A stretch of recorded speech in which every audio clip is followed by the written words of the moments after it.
Hey everybody, tonight we're debating biblical slavery, and we are starting right now with our Christian team in their 12-minute opening statement. Praise and Jill, the floor is all yours. So, biblical slavery. So, to preempt equivocation and or the very likelihood of us talking past each other with our interlocutors, our opponents must provide a clear case for involuntary servitude or subjugation. Anything less than this does not meet the requirements for biblical slavery. So here's a quick overview of the biblical socioeconomic system. One, Israelites and non-Israelites were under one law, Numbers 15 through 30. So it's impossible to convict Israel of mistreating non-Israelites, especially when God commanded Israel to love and not oppress aliens. Exodus 22, 21, 23, 9, Deuteronomy 24, 14, Leviticus 19, 34. So the biblical socioeconomic system was instituted to prevent poverty of both Israelites and non-Israelites by providing debt relief. Deuteronomy 24, 14, Leviticus 25, 35. If chattel slavery was such a thing, there would have been owners, Baals, not masters, Adons, because chattel, livestock, for example, would have been returned back to their owner, Exodus 21, 39 and 34, while escaped Aveds were not to be returned back to their masters, as Deuteronomy 25, 15 stipulates. The Israelites and the surrounding nations were involved in a suzerain vassal treaty throughout the region, which makes it impossible for there to be chattel POWs. Both had contractual agreements to do specific jobs like military support and tribute. Example, Joshua 9, 3 through 27, 16, 10, 17, 3, Judges 128, and 30 through 35. For instance, God punished the Hebrew nation for their breach of the suzerainty treaty, 2 Samuel 21, 1. And the king of Israel required to compensate the Gibeonites for their loss, 2 Samuel 21, 2 through 9. This demonstrates that the Hebrew suzerainty treaty placed a higher order of obligation on the suzerainty, in this case Israel, than it did the vassal, in this case the Gibeonites, a situation unique in the A&E. So now we're going to go to, let me get this. So now the laws of the Hammurabi and the Covenant Code reflect the spirit of the law, not the letter of the law. So ancient Near East scholars Driver and Miles explain because none of the statutes in the law collections were ever cited in legal texts, whether in private legal agreements or in documents that stem from court documents. They never were intended to be external, but internal.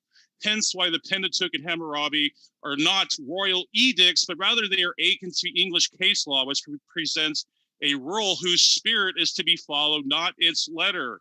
And this is pages 10 through 18, Laws of the Hammurabi at the confluence of royal and scribal traditions, Pamela Barmash.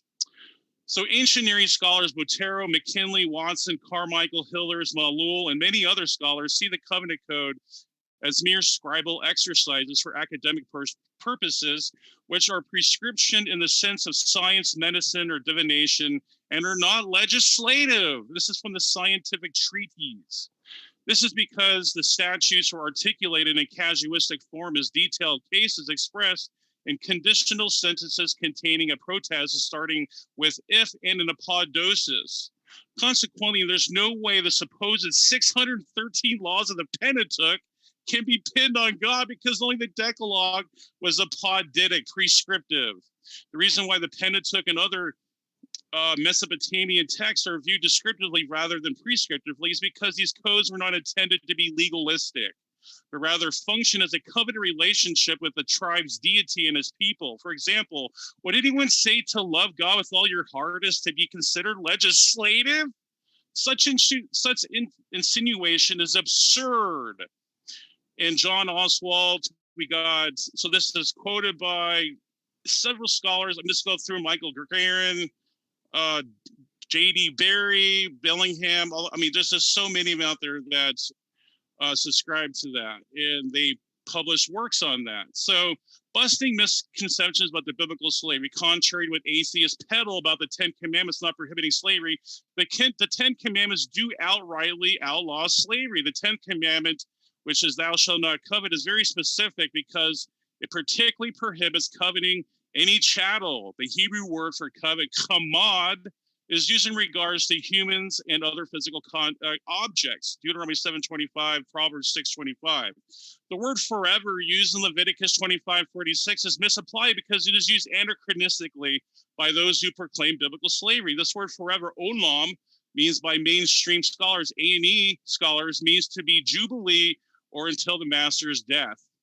Moreover, how can Leviticus 25:44 through 46 be equated with slavery anyway? Because the Lord himself is called akuzah, property, inherited in Ezekiel 44:28.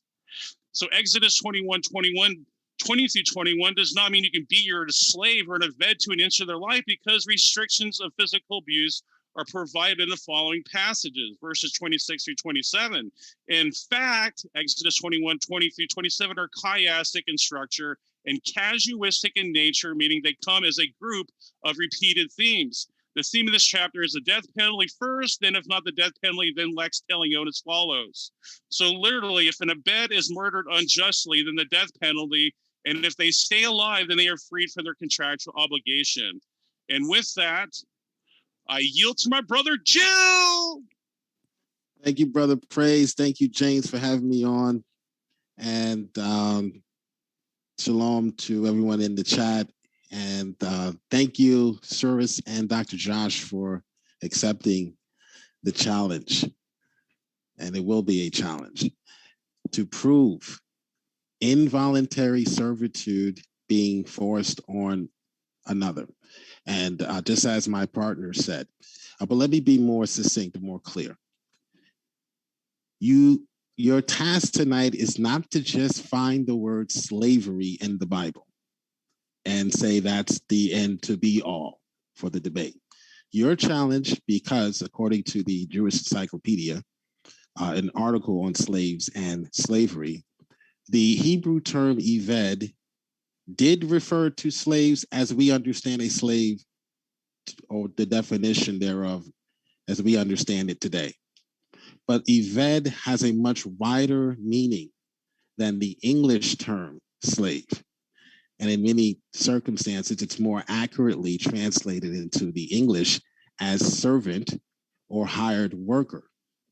So your challenge tonight, Suris, Dr. Josh, Atheist in the chat, is to prove from the context provided surrounding the use of the word. Words are not univocal, they're equivocal.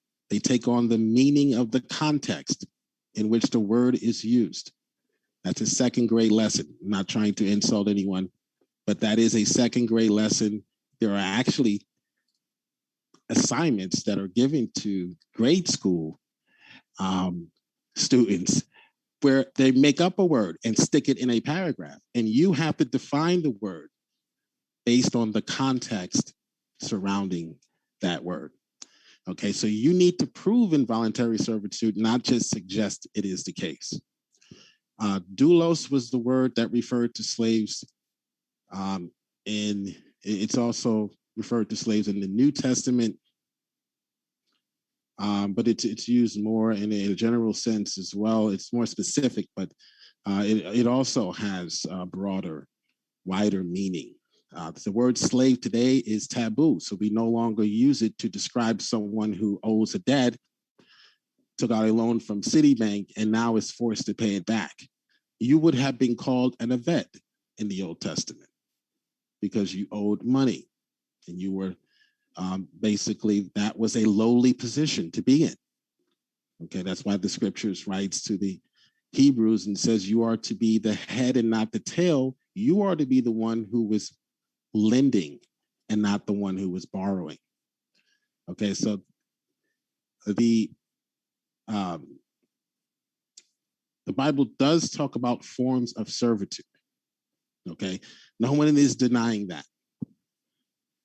Forms of servitude which was customary in the ancient times before the welfare state.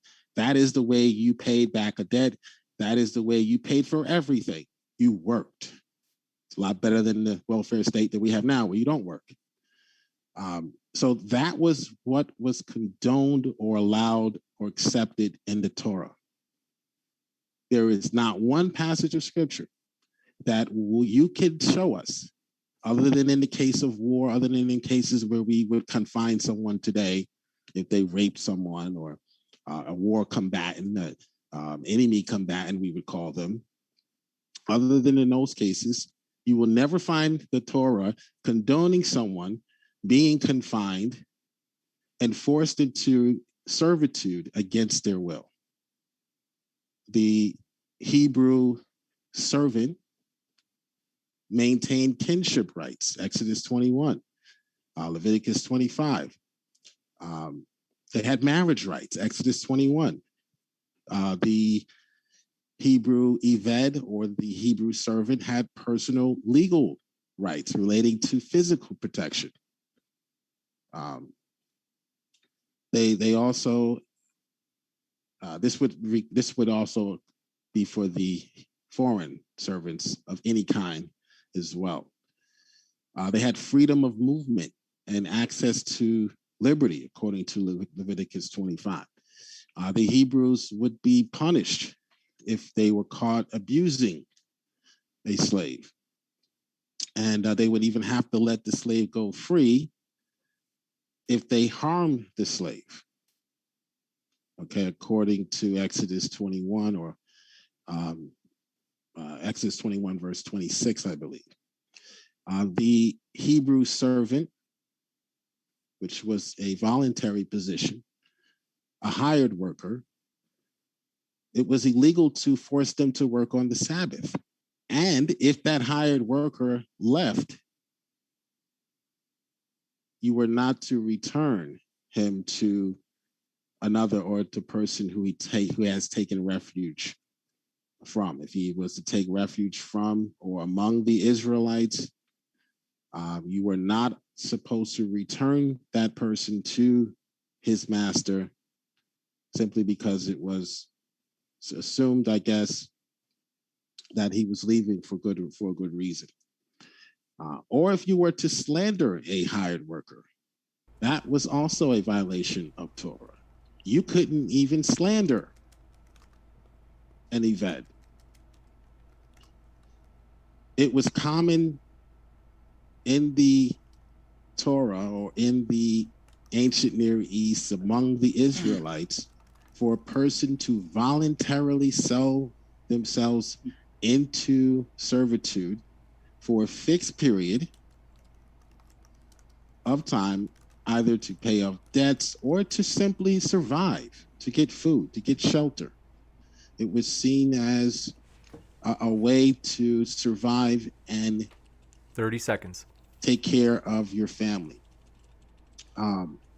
So that is my challenge. My challenge is to demonstrate involuntary servitude, other than in the cases in which we today will involuntarily serve you. All right. We call it incarceration. And I yield. You got it. Thanks so much. That was the opening from our theist or Christian guests. And also, we are going to kick it over to hear the opening statement from Suris and Dr. Josh, and want to give a huge thank you to our guests for being patient and also being willing to jump in last minute, as both Dr. Josh and Suris were willing to. We appreciate both of them doing that today. And so we are thrilled to have you guys, all of you. And also, folks, they're all linked in the description in case you want to hear more. With that, the floor is all yours, Dr. Josh and Suris. I'll go ahead and take first crack at this. So when Praise was bringing out his position, it was made clear that I needed to make a clear case for involuntary servitude / subjugation. Then when JIL brings the case in and says what is needed from us, the goalpost moves from clear case for involuntary servitude to subjugation to a clear case of something that we would do today for slavery, of something that we have done in the modern day, like specifically the example given was modern day chattel slavery. Those are two different things. You can have a clear case of involuntary servitude and subjugation and it not be perfectly one-to-one analogous to the types of involuntary servitude or subjugation that we have today. I do agree with the incarceration angle, though. Our 13th Amendment does make it very clear we can enslave people who are incarcerated. That's a problem. I agree with that, but that is not necessarily part of the conversation here. So let's talk about a couple of things here. First of all, I want to go ahead and bring up the fact that when you argue owners versus masters, as Praise did earlier in his presentation, we are basically arguing semantics. If you want to argue owners versus masters and stick strictly in that realm, then the conversation necessarily can't talk about the things those owners or masters could do. If you had an owner that gave more rights to a slave, but then you had a master that would strip more away from a servant, one of these people is more analogous to what we have as a slave in the modern day. But because of a definitional game, you get to hide behind that. Also, you don't need the letter of the law for slavery to be slavery. You need function. If something functionally was servitude that was involuntary, then that would be slavery. So, JIL begins his argument by listing off various rights of slaves, as if merely having some rights makes one not a slave. There were rights given to slaves in the American South, although they were obviously few and far between, and definitely not enough to constitute them not being considered involuntary service. But I want to go ahead and point out that that doesn't necessarily matter. The argument, it needs to be perfectly analogous to how we interpret slavery today, is a red herring. By this, we could argue that nothing is the same as anything else because it's not perfectly analogous to what we are trying to compare it to. In Exodus 21, verse 20 through 21, if a man smites his servant or his maid with a rod, and he continues for a day or two, he shall not be punished. If we're going to argue that this is all a matter of servitude, this is all a matter of working off debt, can the bank beat the crap out of me for 1 to 2 days, so long as I don't die? Well, they were allowed to do that in biblical times. I would argue that that is definitely something that is involuntary, unless you have something that means that either Praise or JIL would like to be involuntarily beat. But I'm not going to kink shame anyone here. If you gave a slave a wife or children, you have the ability to keep the slave's wife and children. You can let the slave go free. This is from Exodus 21:4. If a master has given him a wife, and she has borne him sons or daughters, the wife and the child shall still be in the master's custody, but the slave shall go out for himself. Now, you can make every single argument you want about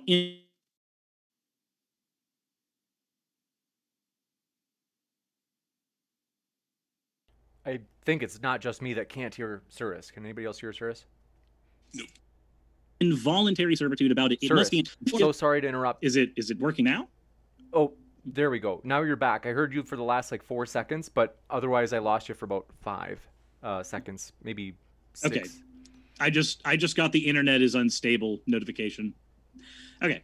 So my point was about Exodus 21:4. If the master gives a slave a wife and they bear children, the master is suddenly able to keep the wife and children, even if the slave goes free. Now, I don't know if any of you have been in long-standing relationships with significant others, but if a double bind was presented to me where I had the choice to either be a slave, continue to serve, or lose my family, that abusive double bind would inherently be involuntary servitude in my mind. Reason being, I don't consider ultimatums choices, and that is an ultimatum, an abusive one at that. We also have an issue of cities having to basically give their people up for slaves. If we have in Deuteronomy 20:10 through 11, when thou comest nigh into a city and fight against it, then proclaim peace unto it. So basically, you got to choose the terms of agreement. You got to win. It shall be, if it makes thee an answer of peace and open until thee be, then it shall be that all people that are found therein shall be tributaries unto thee, and they shall serve thee. Now, if I get to take all these prisoners of war and I get to be the one that dictates the terms of peace, how voluntary can it be for the other side at that point? I'm literally the one who got to write the contract for them, and they can't really do much about it because they just got subjugated by my army. That's not voluntary. That would be servitude, and it would be very much involuntary. And involuntary servitude is slavery, even if it is not 100,000% analogous to the triangle slave trade that we had here in the last few hundred years.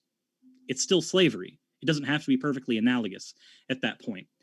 Leviticus 25:46 points out that ye shall take slaves as your inheritance for your children after you, to inherit them for a possession. They shall be your bondmen forever. Your slaves are your property. Your children get to inherit those slaves after you die. They are your family's slaves. We can argue back and forth over whether or not this was forever.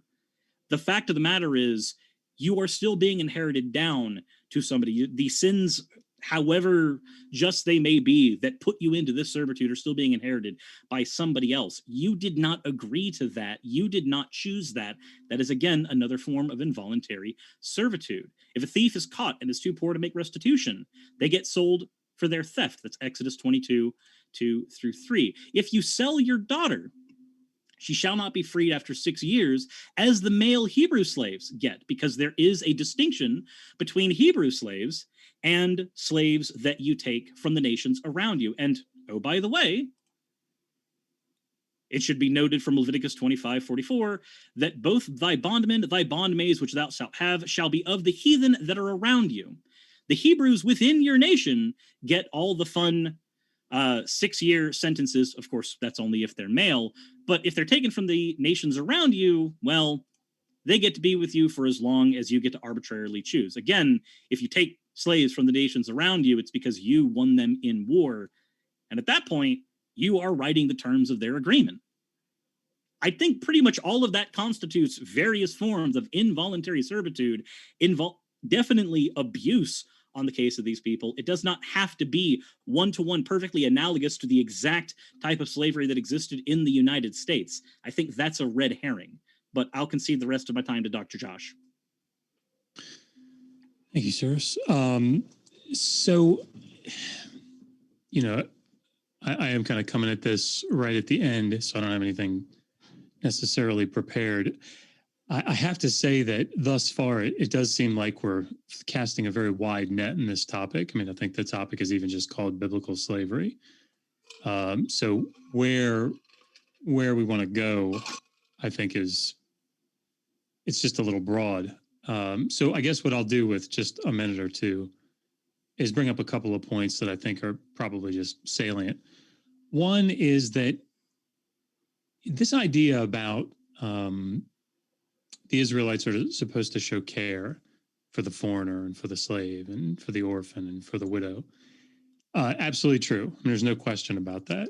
The Hebrew Bible, I mean, is full of that. You can see it in Exodus. You can see it in Deuteronomy. The thing is that we have to remember is that that's a very wide ancient Near Eastern trope. So, you know, anybody go pick up Martha Roth's book on ancient Near Eastern law collections and read through the prologues and the epilogues, but particularly the prologues of, you know, each of these law collections, you know, Eshnuna, Hammurabi, or Namu. Just read through and see what it is that the king is doing, what it is that the ruler is supposed to be doing. And it's caring for the weak. It's ensuring justice in the land. It's caring for the orphan. It's caring for those that are abused.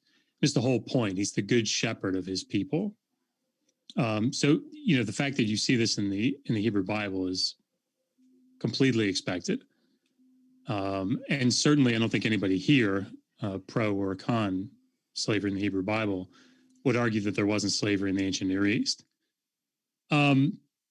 So, you know, just very quickly then, basically there are two types of slavery in the Hebrew Bible. There's debt slavery and there's chattel slavery, right? And it's the same as what you see in the wider ancient Near East.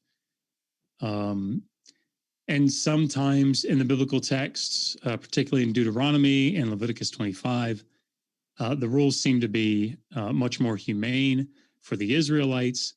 It's much more humane on the understanding that God is going to supernaturally intervene for his people to provide for them. So, for example, in Deuteronomy 15, where it talks about, you know, when you have a Hebrew debt slave and he's released after the 6th year, in Exodus 21, they just go free, right, without payment. But in Deuteronomy 15, that's developed, and now they're to be set free and to be provided for liberally, right? They're to be given all kinds of provisions with the idea that they're not going to fall back into poverty and debt slavery again. And the rationale behind that is not that there's some economic advantage to doing that. I mean, Jill pointed it out, right? That the whole point is that they're supposed to be the head and not the tail. And the way that that would come about is God says, I think no less than 7 times in the book of Deuteronomy, I will bless you, I will bless you, I will bless you. And the same thing is picked up in Leviticus 25, where similar things are seen. So, watching an Israelite in Leviticus 25 fall into poverty into different stages, the rationale there, and not treating the Israelite as a slave, but as a as a hired worker, is that God is going to supernaturally intervene and take care of that. You see that all throughout Leviticus 26 and also Deuteronomy 28. So I don't know where specifically we want to go. I'm sure that will make itself clear, but I feel like so many things have been hit on that I don't know what else to address specifically. So I yield the rest of my time. You got it. We'll jump into the open discussion. And want to remind you folks, if you have not yet hit that subscribe button, hit that subscribe button right now and that bell notification so you don't miss this debate tomorrow night that I'm pointing to right now. Ken and Skylar Fiction are going to go toe-to-toe on what provides a better foundation for ethics, atheism, or theism. So that should be a juicy one, folks, and we hope to see you there live for that tomorrow night. With that, as mentioned, folks, we'll jump into the open conversation. Thanks so much to our guests for being here. The floor is all yours, guys. So I just kind of want to get this started really quick. I want to pose this question to Sirs, but also Dr. Josh. So my question is to either, can you demonstrate that the Pentateuch, or the majority of the Pentateuch, was to be followed by the letter of the law rather than the spirit of the law? And the reason why I ask that is because if you can't show it is by the letter of the law, then there's no way you can extrapolate these and claim there's some type of prescribed slavery or any type of mandated slavery. So if you guys want to respond to that, that'd be great. So, you go ahead, Josh. Go ahead. Yeah, I mean, so there are 2 different things here that I think we have to consider. And this is something that I actually hear quite a bit. So we have to ask the question, are we talking about the narrative of the text, or are we talking about the text itself? And what I mean by that is, if you were to look at, go through Exodus 19 and 20, for example, and read through what it is that the text is saying, what the story is saying. These are the laws from God given through Moses, right? And this is what the Old Testament text is doing. It's what the narrative is doing. You cited people like Jean Bottero, for example, and Bottero's argument in writing Reasoning in the Gods. I don't know that. Well, I think you want to be careful how you use it, because if you're going to make the argument like every Assyriologist would, and I suspect every Hebrew Bible scholar worth his salt would say that these are not law codes, right? I mean, nobody's thought that for decades at least. A code is something that is meant to prescribe, right? It's meant to legislate, and nobody would argue that it's doing that. Now, the problem that I think we face is that if you look at the laws of Hammurabi, for example, it's very easy for you guys and for us to say, oh, no, those aren't legislative, because, look, we don't see, for example, cases. We have a couple, but there aren't a lot, where, like people are citing the laws of Hammurabi. Like the judges aren't having somebody come for a case and going, well, hang on just a second, let me see what I'm supposed to do here. And then turning to the stealing going, okay, law 117 says I'm supposed to do this, so that's what we do, right? That's not what they are. They're royal propaganda. So nobody has a problem saying that, Christian, non-Christian alike. The problem is when you come to the biblical text, because I would say that, I would argue that adamantly. I did in my book and do it all the time. And these are not legislative. That's not what they are. The problem is the narrative of the text is describing them as such, right? That's the whole point of them. They're from God through Moses. So, yeah, I think you have to, and I'll shut up. But I guess you got to answer the question: are we talking about the narrative of the text, or are we talking about, as this 7th century document was written, what is it trying to do as a text? If that made sense. Mm-hmm. Yeah, I appreciate that explanation, Josh. But I guess I'm going to push back. And would you say to love the Lord with all your heart?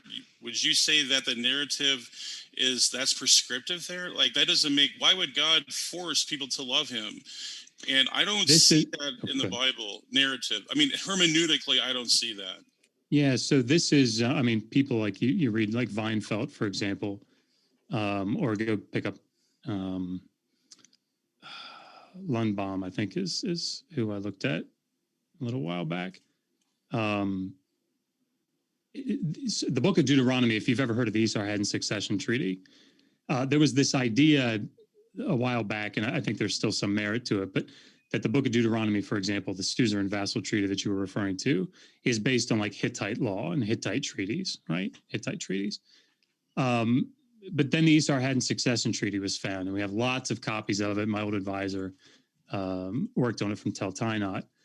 And what we see in the Esarhaddon Succession Treaty is, you have a new ruler that's coming, and this treaty goes out, and it's a suzerain vassal treaty saying, I, the Assyrian king, am making you swear an oath to love my son. And that's the word that's used, to love, and to love him with all your heart.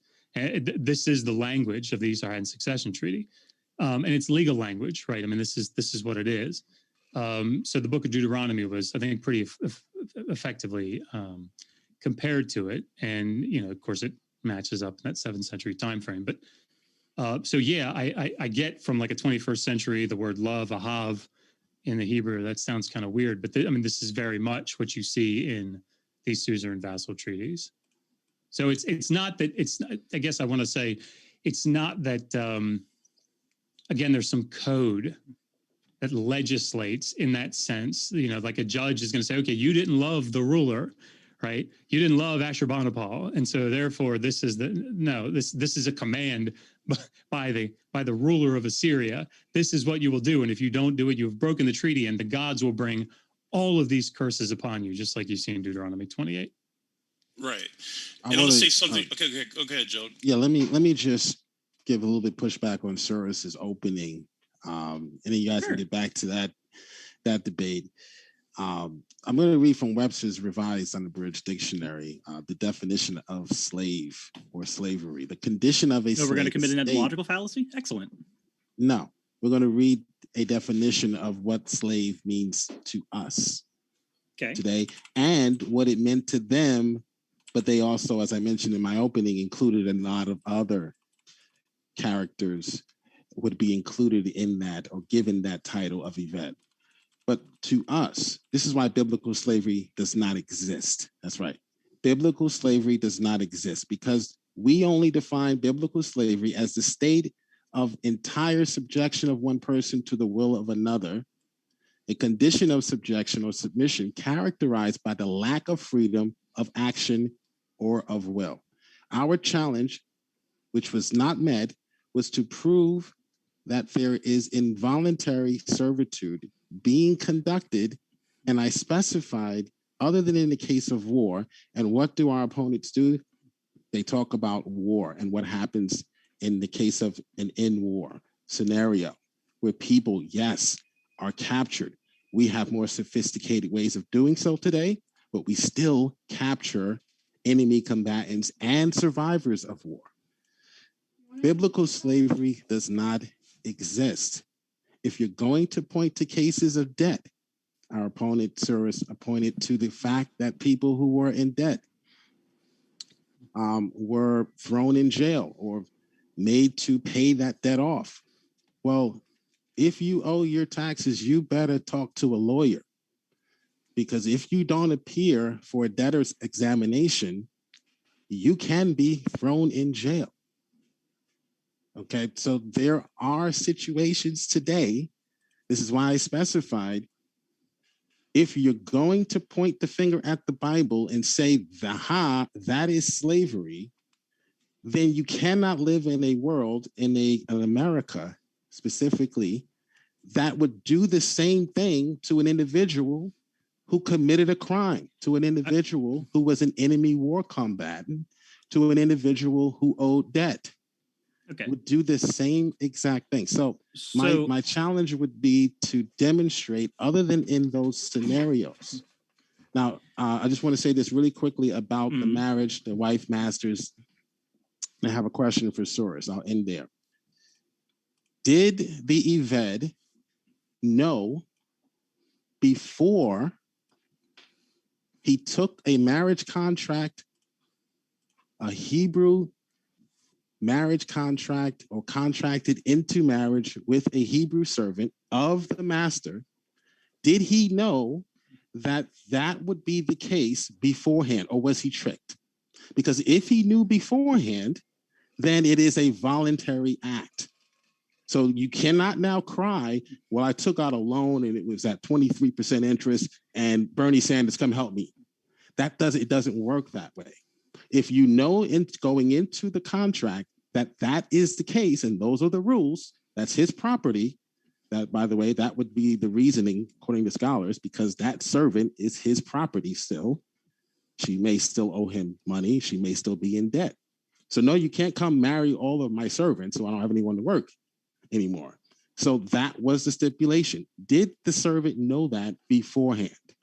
Yes or no? So there's a couple things, because this is framed very much as a gotcha. There's a couple things I want to address before even dealing with that. First of all, there seems to be a very libertarian idea here of all contracts are voluntary. If you are a slave, until you prove otherwise, yeah. You think all contracts are voluntary until you prove otherwise. Demonstrate that it is not a voluntary contract. Yes. So if you are handed a contract and your options are sign the contract or die, that is a voluntary contract to you. If you can demonstrate that. No. Is that a voluntary contract to you? If your options are sign the contract or die. Specifically. Am I facing, is this a war scenario? Are you I don't care. I don't care. I do care. But I don't. I make a distinction between war scenarios. Why does the distinction matter? The rules matter? of engagement of war are different. War is war. If you're a pacifist, I'm great. But you live in a country where just war. I hate this country. I don't give a shit. I know you do. I know you do. But your behind right now is safe because someone went out and fought in a just war for your freedom. So if you're going to point to warfare, doesn't matter for the argument. I'm asking you, if you have a contract in front of you and your options are sign the contract or die, is that voluntary? If it is divorced from context. If it is the U.S. military and I am part of the Third Reich, I'm signing the treaty because I don't want to die. And I know I'm wrong for what I've done. So the Israelites were sort of like the freedom fighters of the ancient Near East.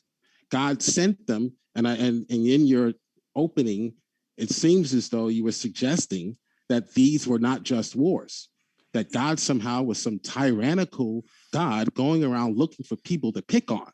Right. That wasn't the case. There's a caveat there that it's accept our peace treaty or go to war and die. So I think that's right. a straw man. It's a distortion of what the Bible says. Right. And it was a just war. If you read the Exodus 34, for example, really early on, before Deuteronomy, read Deuteronomy 7, Deuteronomy 9, Genesis 15 even. God explains to Abraham in the book of Genesis, in the book of Exodus, that these people need to go. They are throwing babies in the fire. I'm sorry. I think we're very shifting out of the weeds. to we're shifting to something else. I think that's an interesting topic, but I think we're shifting away from slavery. So I'm going to go ahead and say the reason that whether or not it was a just war does not factor into the conversation. I was never the topic of the debate is not, are biblical wars justified? The topic of the debate is, does the Bible contain slavery? Is there slavery in the Bible? Is there biblical slavery? No. My point is that there is slavery. You do not need the letter of the law specifically to have slavery. You merely have to be an individual that is stripped of your freedoms and put in some form of servitude. Okay. Well, let me ask you this: was Germany after World War I stripped of their? Did the same thing happen to Germany after World War I? Doesn't matter. We're not talking about wars. Oh, God. Wait! You just brought up warfare as an example of slavery. Because that's specific to the actual topic in the Bible. War in the Bible. So what do we do with people who are enemy combatants? Do we put them back into society and let them roam around and keep raping and pillaging? What do we do with those people? Wait, so enemy combatants just rape and pillage? That's what they do? Enemy combatants. Is that what you think military personnel do? Criminals, yeah, from other countries, yeah, sure. Wait, only from other countries? Wait, hold on. Sure. Right, hold on. Sorry. So what do we do with those individuals? That's what I'd like you to answer. Hang on, Jill. So let's just make sure we're all. I feel like this might be my role here, is just sort of answer little things like this, and you guys can go at it. So Deuteronomy 20 here, that like this is what Deuteronomy, the rules of warfare are, right? So, and you guys have talked about it already. So you have two types of cities, right? Those that are far off and those that are in Canaan proper. The ones that are in Canaan proper are under the ban, right? So there is no, peace treaty offered to them. They're either annihilated, driven out, whatever, right? But that's Canaan proper. So those cities that are outside are offered shalom, right? They're offered a peace treaty, a vassalage. If they accept, everything's good, they become corvée labor, right? The Hebrew mas, right? So if Solomon wants to get, a big building built, he bring a bunch of people from your city, right? So they're not slaves proper. I mean, we would probably call them some type of slave today, but it's not like they could go, nah, it's Friday, I want to watch the game, right? You're called, right? This is corvée labor. Those that fought, those that put up a fight, they're to be emasculated. That city, all the men are killed, right? There are no POWs left because all the men would have fought. Right, but they all been killed. Right, that's the point. All the men would have fought back, though, even at as early as the age of 13, which is still the case today. But go ahead. Right, but so the men are killed, women and children are taken as plunder. So those are your situations. So you don't. It's not like you have this situation where, all right, we got Jim here, this 25-year-old guy who's been fighting with us, and we've bound him. Now what do we do? Do we let him run around? Do we take him as no? He's killed, right? So that's done. Because he would have fought. He would have fought. Please mention that. He would have fought back. That's the point. He's already agreed to you 3 times, Jill. Okay. But this is in the context. So what is plunder? So what is plunder? Praise. Can you explain what plunder is? Because perhaps the audience is not familiar with the terminology. Plunder is actually called vassalage. This is actually outlined in the Net translation notes by the scholars. And vassalage means that they agreed upon terms throughout the ancient Near East. With Israel would be the suzerain, and the lesser nations, or inferior nations to the vassal, would agree upon contractual obligations or conditions, and they would just continue what they agreed upon. So I don't see any problem with that. If they agree, if these are agreements, that's not slavery. I'm sorry. There's no way you can wiggle that in there. So like the Gibeonites, for example, you talked about Joshua 9. So the Gibeonites are people that, if anybody doesn't know the story, and in Suris, I promise I'll be quiet. But like, the story is the Gibeonites, here come the Israelites. They've wiped out Jericho. They've wiped out Ai. They're kicking ass and taking names throughout, the land of Canaan. And the Gibeonites go, okay, what are we going to do? Because we're Canaanites. Like, we're here. They're going to kill us. So what do? Well, we're going to put on old clothes, and we're going to get, these old wineskins, and we're going to pretend to have traveled from very far.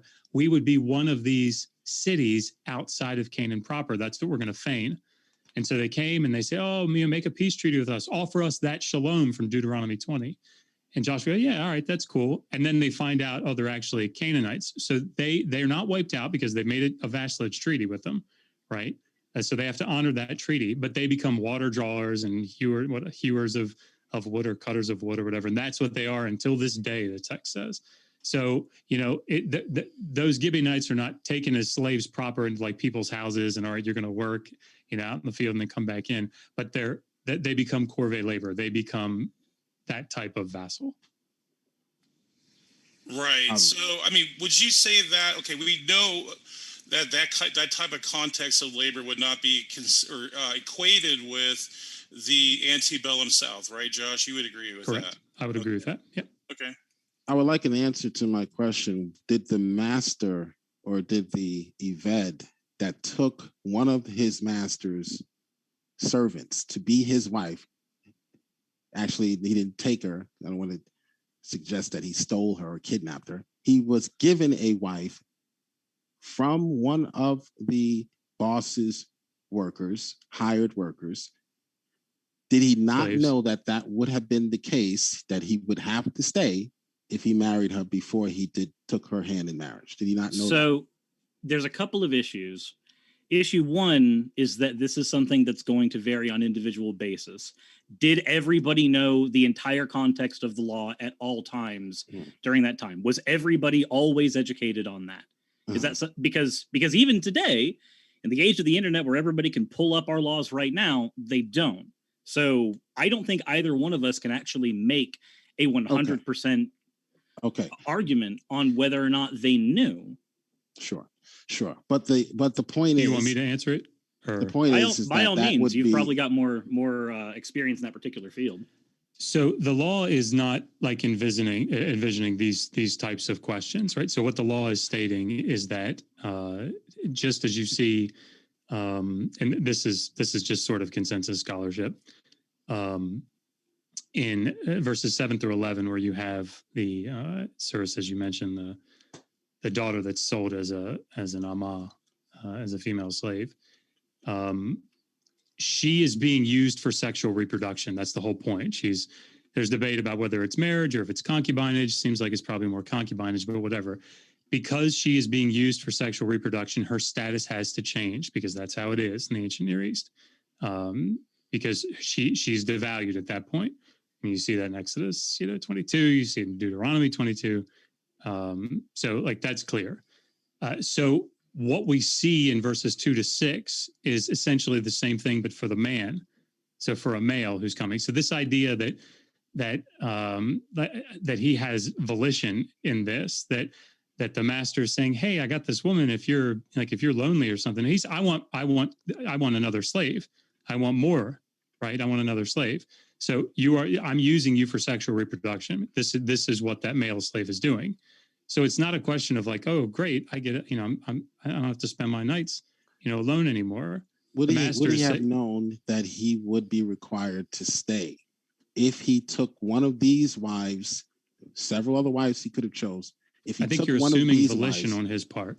You're assuming that a slave that has a master has volition. You're assuming, yes, he does. He could leave if he wanted to. He can leave his master if he wanted to. Yes, according to Deuteronomy before 15. making the arrangement. While he's in servitude, the minute that the master presents the wife to him, he can just leave. He can leave at any point. Are you basing that on Deuteronomy 23, 15 to 16? Yeah, I believe so. Yeah. So I mean, like, I know this comes up a lot. And Praise, I know you like to cite Ray Westbrook a lot, but read what he says about it and what Kenneth Kitchen says about it, and Gene Haas, and I mean any host of the scholars. Deuteronomy 23, 15 to 16 is about slaves that are escaping from foreign lands. And Praise, as you talk about all the time, this vassalage, this suzerain vassal treaty. The whole point of Deuteronomy, and you see it over and over again. And Jill, you talked about it, the head, not the tail. The whole point of Deuteronomy is don't make treaties with the nations around you, right? So if you read how those two verses are formed, he's allowed to come in and stay in any place that he would like, in whatever town he would like. Unless he's a Levite, the Israelites have their own parcels of land to go back to. So I mean, like, go read what Ray Westbrook says, but these are foreign slaves that are escaping from foreign lands. And the point is, you don't respond to that really quick, Jill. Yeah, go ahead. You mind if I finish? Sure, go ahead. Sorry. So, the point is, don't have extradition treaties. You see it with Shimei. So you see this sort of thing in the biblical text, but this is about extradition treaties. That was only for certain nations, but go ahead, Praise. Yeah, so number one, Numbers 15 through 30 makes it really clear that the non-Israelites were under one law. So I don't think that is a sufficient explanation. I don't think that's a sufficient excuse maybe to separate foreigners, but also I don't think there's a foreigner distinction period. If I'm sure you are well read into this literature, Josh, that there was no ethnic distinction back then. There was no racial distinction. That didn't exist. So I don't know what that means. I don't know what you mean by that. Okay, homeborn. So I guess we can do it this way. So you were either homeborn into the tribes of Israel, or you were outside with these other religions that had their customs and beliefs, and you could be proselytized into the covenant. We would call those people foreigners, but not by race or not by, because we had Egyptians that were actually instituted into free. I mean, they were in Exodus 21:2. I'm sure you know this too, that the word there in the Hebrew is avri, and it actually means habiru, a Habiru servant, which are Egyptians. They're Canaanites. So if they can come in if they can come in their own volition, and these are non-homeborn Israelites, so I don't see that being a sufficient explanation for those. So I don't want to derail this too much. Couple of things that I would say though is probably would be good to define ethnicity as you're using it. But again, I think that would derail it. So I think that would be the thing if we're going to go talking about that, understanding what ethnicity means. So the Edomites, Moabites, these are different ethnicities. They're all, but anyway, I don't want to derail this. The other thing is the Ivri-Habiru connection is something like, obviously I think about these articles. Meredith Klein wrote 3 articles about this. And I mean, conclusively, I think, and pretty substantially shows this is a gentilic term, right? So this is not talking. If Dozeman, I think, says it this way in his Exodus commentary. It's like tantalizing to see. The connection that we're talking about for everybody in the audience. The word Hebrew is ivri, and there's a group of people that we see in the Amarna letters, from the 14th century. We see them at Newsy, for example. And they're called the Habiru. And this is sort of a social class of people. They're kind of outcasts. You hear about Idrimi. David was considered a Habiru. But it's this sort of outcast, they're rebels, whatever.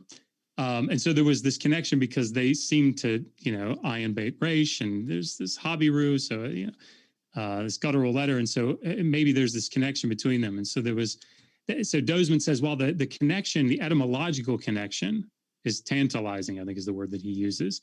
The way that the term is used in the biblical corpus, and that's what's key. Joe, you were talking about that earlier. It's not how the word was originally put together or where it came from or something. It's how the word is used in the context. And when you look through how Ivri is used in the context of the canon of the biblical text, it's a gentilic. Like Deuteronomy 15 is probably one of the key places to see this, where it's paralleled. It's equated with your brother, Ivri and Ivriya, the male Ivri and the female Ivriya, your brother, right? These are Israelites. Yeah. So scholars that's not really a debated thing. I think we're moving towards describing the system that they used back then. Maybe you think this system is better. What I hear is I don't like it.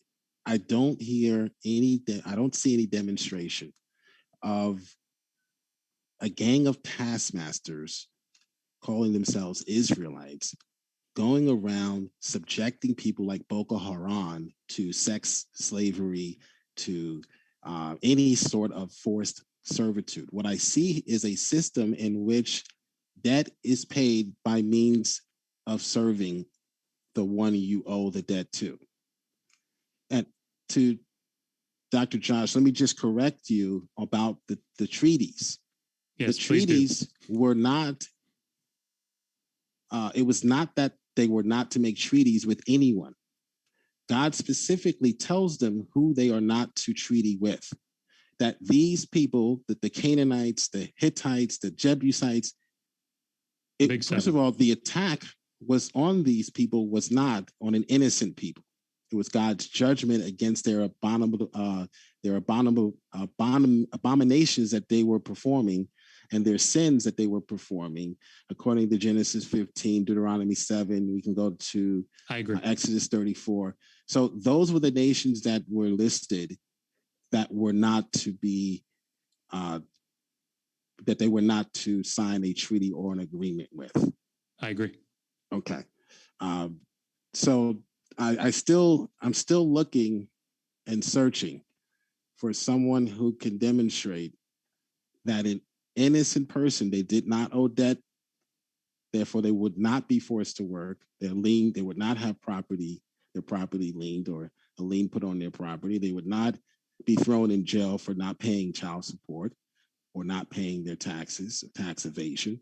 I'm sure that most of your audience, James, would have loved to see Donald Trump thrown in jail for not paying his taxes. But yet when the Israelites are doing that to the people who are outlaws, to the people who are not following the law and are not law-abiding citizens, they somehow are accused of chattel slavery. Biblical slavery does not exist. Why do I say that? Because how we define slavery today is not how they defined slavery then. So you cannot look in the Bible. So are you looking for a definition of like how scholars define biblical slavery? Biblical slavery doesn't exist because in every case and where. So no, you're not looking for a definition that biblical scholars give for slavery? I gave another. Do you want I will give you 3 different biblical scholars' definitions of slavery. Again, and you've already given me those definitions. And again, those situations, Dr. Josh, this is what I'm trying to explain. I don't think he did. Okay, he can give them again. Those situations are the same today.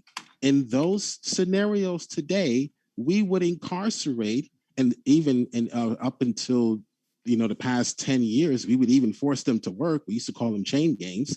In those same scenarios today. So why then, if we in America subjugate a prisoner to a lifetime of confinement in some cases and servitude, or someone who owes a debt, you may be working for McDonald's, but you're really working for Citibank until that debt is paid.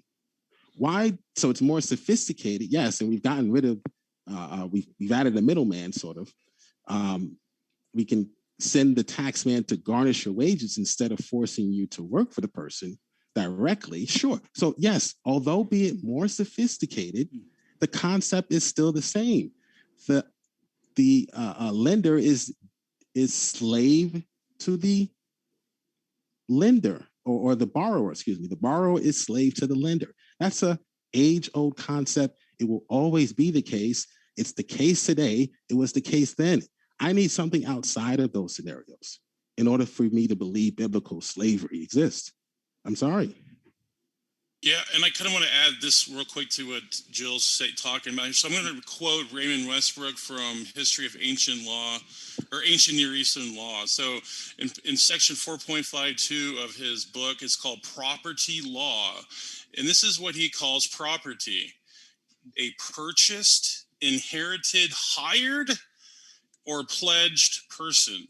So if that's going to be considered slavery, being someone that's hired, then maybe that's what we call a presentist fallacy. And I would like maybe Suris, do you know what a presentist fallacy is? Presentist fallacy is when we take the etymological definition for a word as it was used thousands of years ago and impose a present meaning onto it.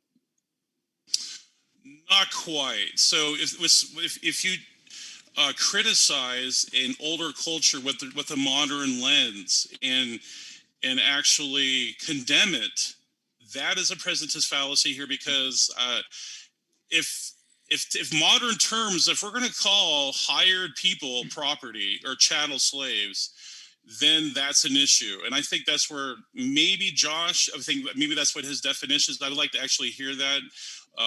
So Josh, if you wanted to clear that up, I'd love to hear. Is that true? Do you consider a hired person property?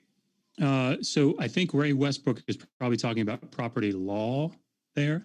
I mean, I'd have to look at the passage you're describing. It's 1,200-page book, 2 volumes that you're reading from. But do you know if he's talking about in the Old Babylonian period? Is he talking about just in his introduction? He's talking about this in general, servile conditions. What section? Do you know what section it's in? I know you said section.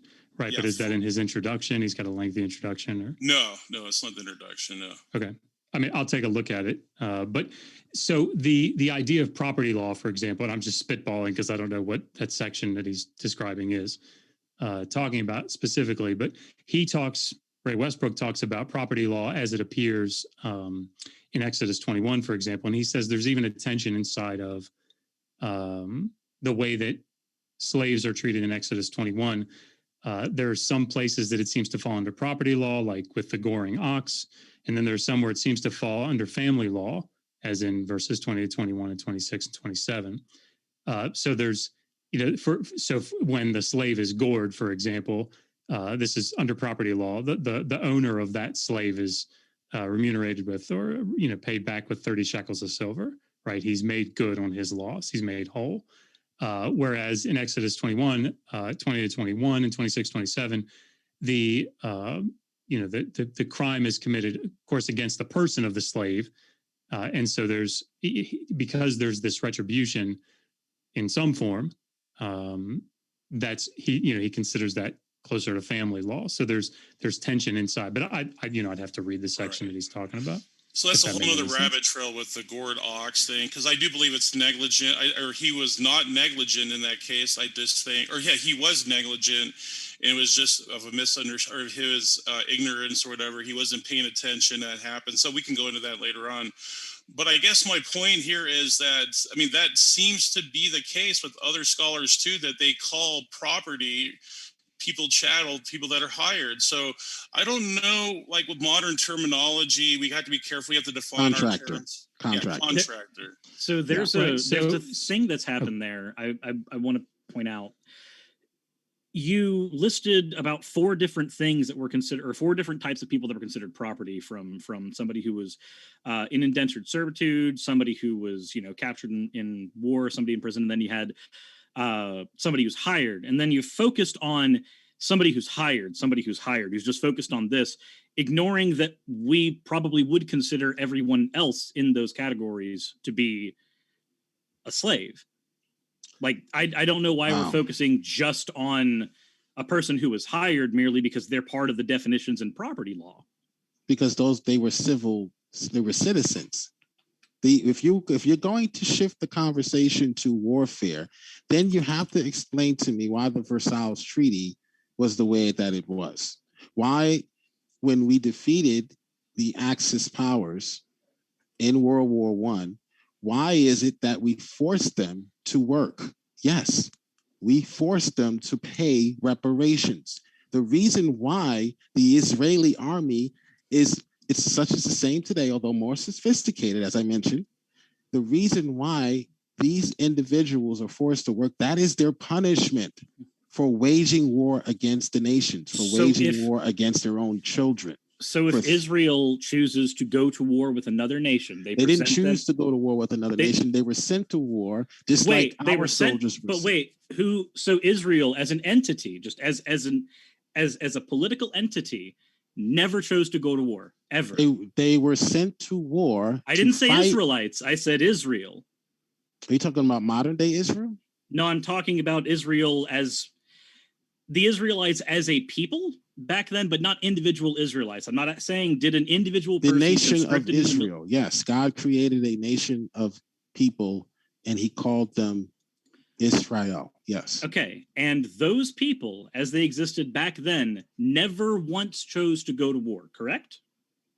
Never once. They were sent by God to fight against Amalek. They were sent by God to fight against these nations who were committing atrocities that, if were occurring today, I would hope Joe Biden would send a rescue team. So you keep inserting modern day politics into this, and it's nothing silly. Has changed. There's nothing new under the sun. If there are regimes that are killing children systematically, then we ought to, I'll say, you're not a Christian, so you don't live under the same moral, God. ethical Jill, standards. Jill, None sorry. of Jill, Just none hang of on, this hang on, matters hang to the on, hang on. conversation. It does. Okay, so look, No, look, it does. Because Jill, if you're going to point, if you're going to point to war, just if you're going hang to on, point for to Christ's war, sake. then you need to Jill. demonstrate He's not that we going would to. not do the same thing today. Okay, Jill, if the Jill, situation brings just the to be, same. If I hate to, if I the just want to ask situation you were if the you same can wrap today. this sentence up, Jill.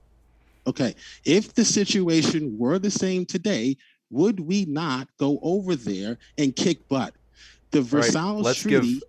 Yeah, just to Okay, give Why plenty of does time I'll to talk the other about the side.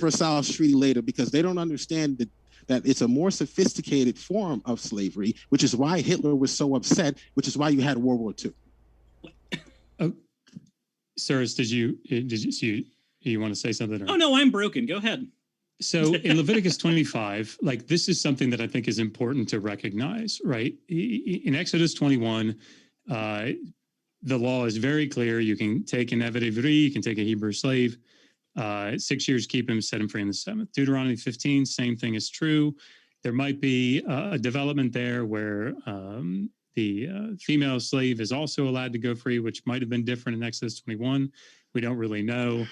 It could just Dr. be Josh, that, I don't mean to cut you off, but you're not explaining whether or not Wait, these hold on. events So you were allowed to go for Right. how long? Jill, and we had to just let you? I agree with Cyrus here. Okay. Jill, let's Okay. just to be sure we give plenty of time. I need to know if these events are there but voluntarily Jill, or not. but Okay, go ahead. let's give them a few minutes and then they'll have a chance to answer. Okay. So you can have a Hebrew slave in Exodus 21, have a Hebrew slave in Deuteronomy 15. When you get to Leviticus 25, the text says no more, right? Go down to verse 39 to 43.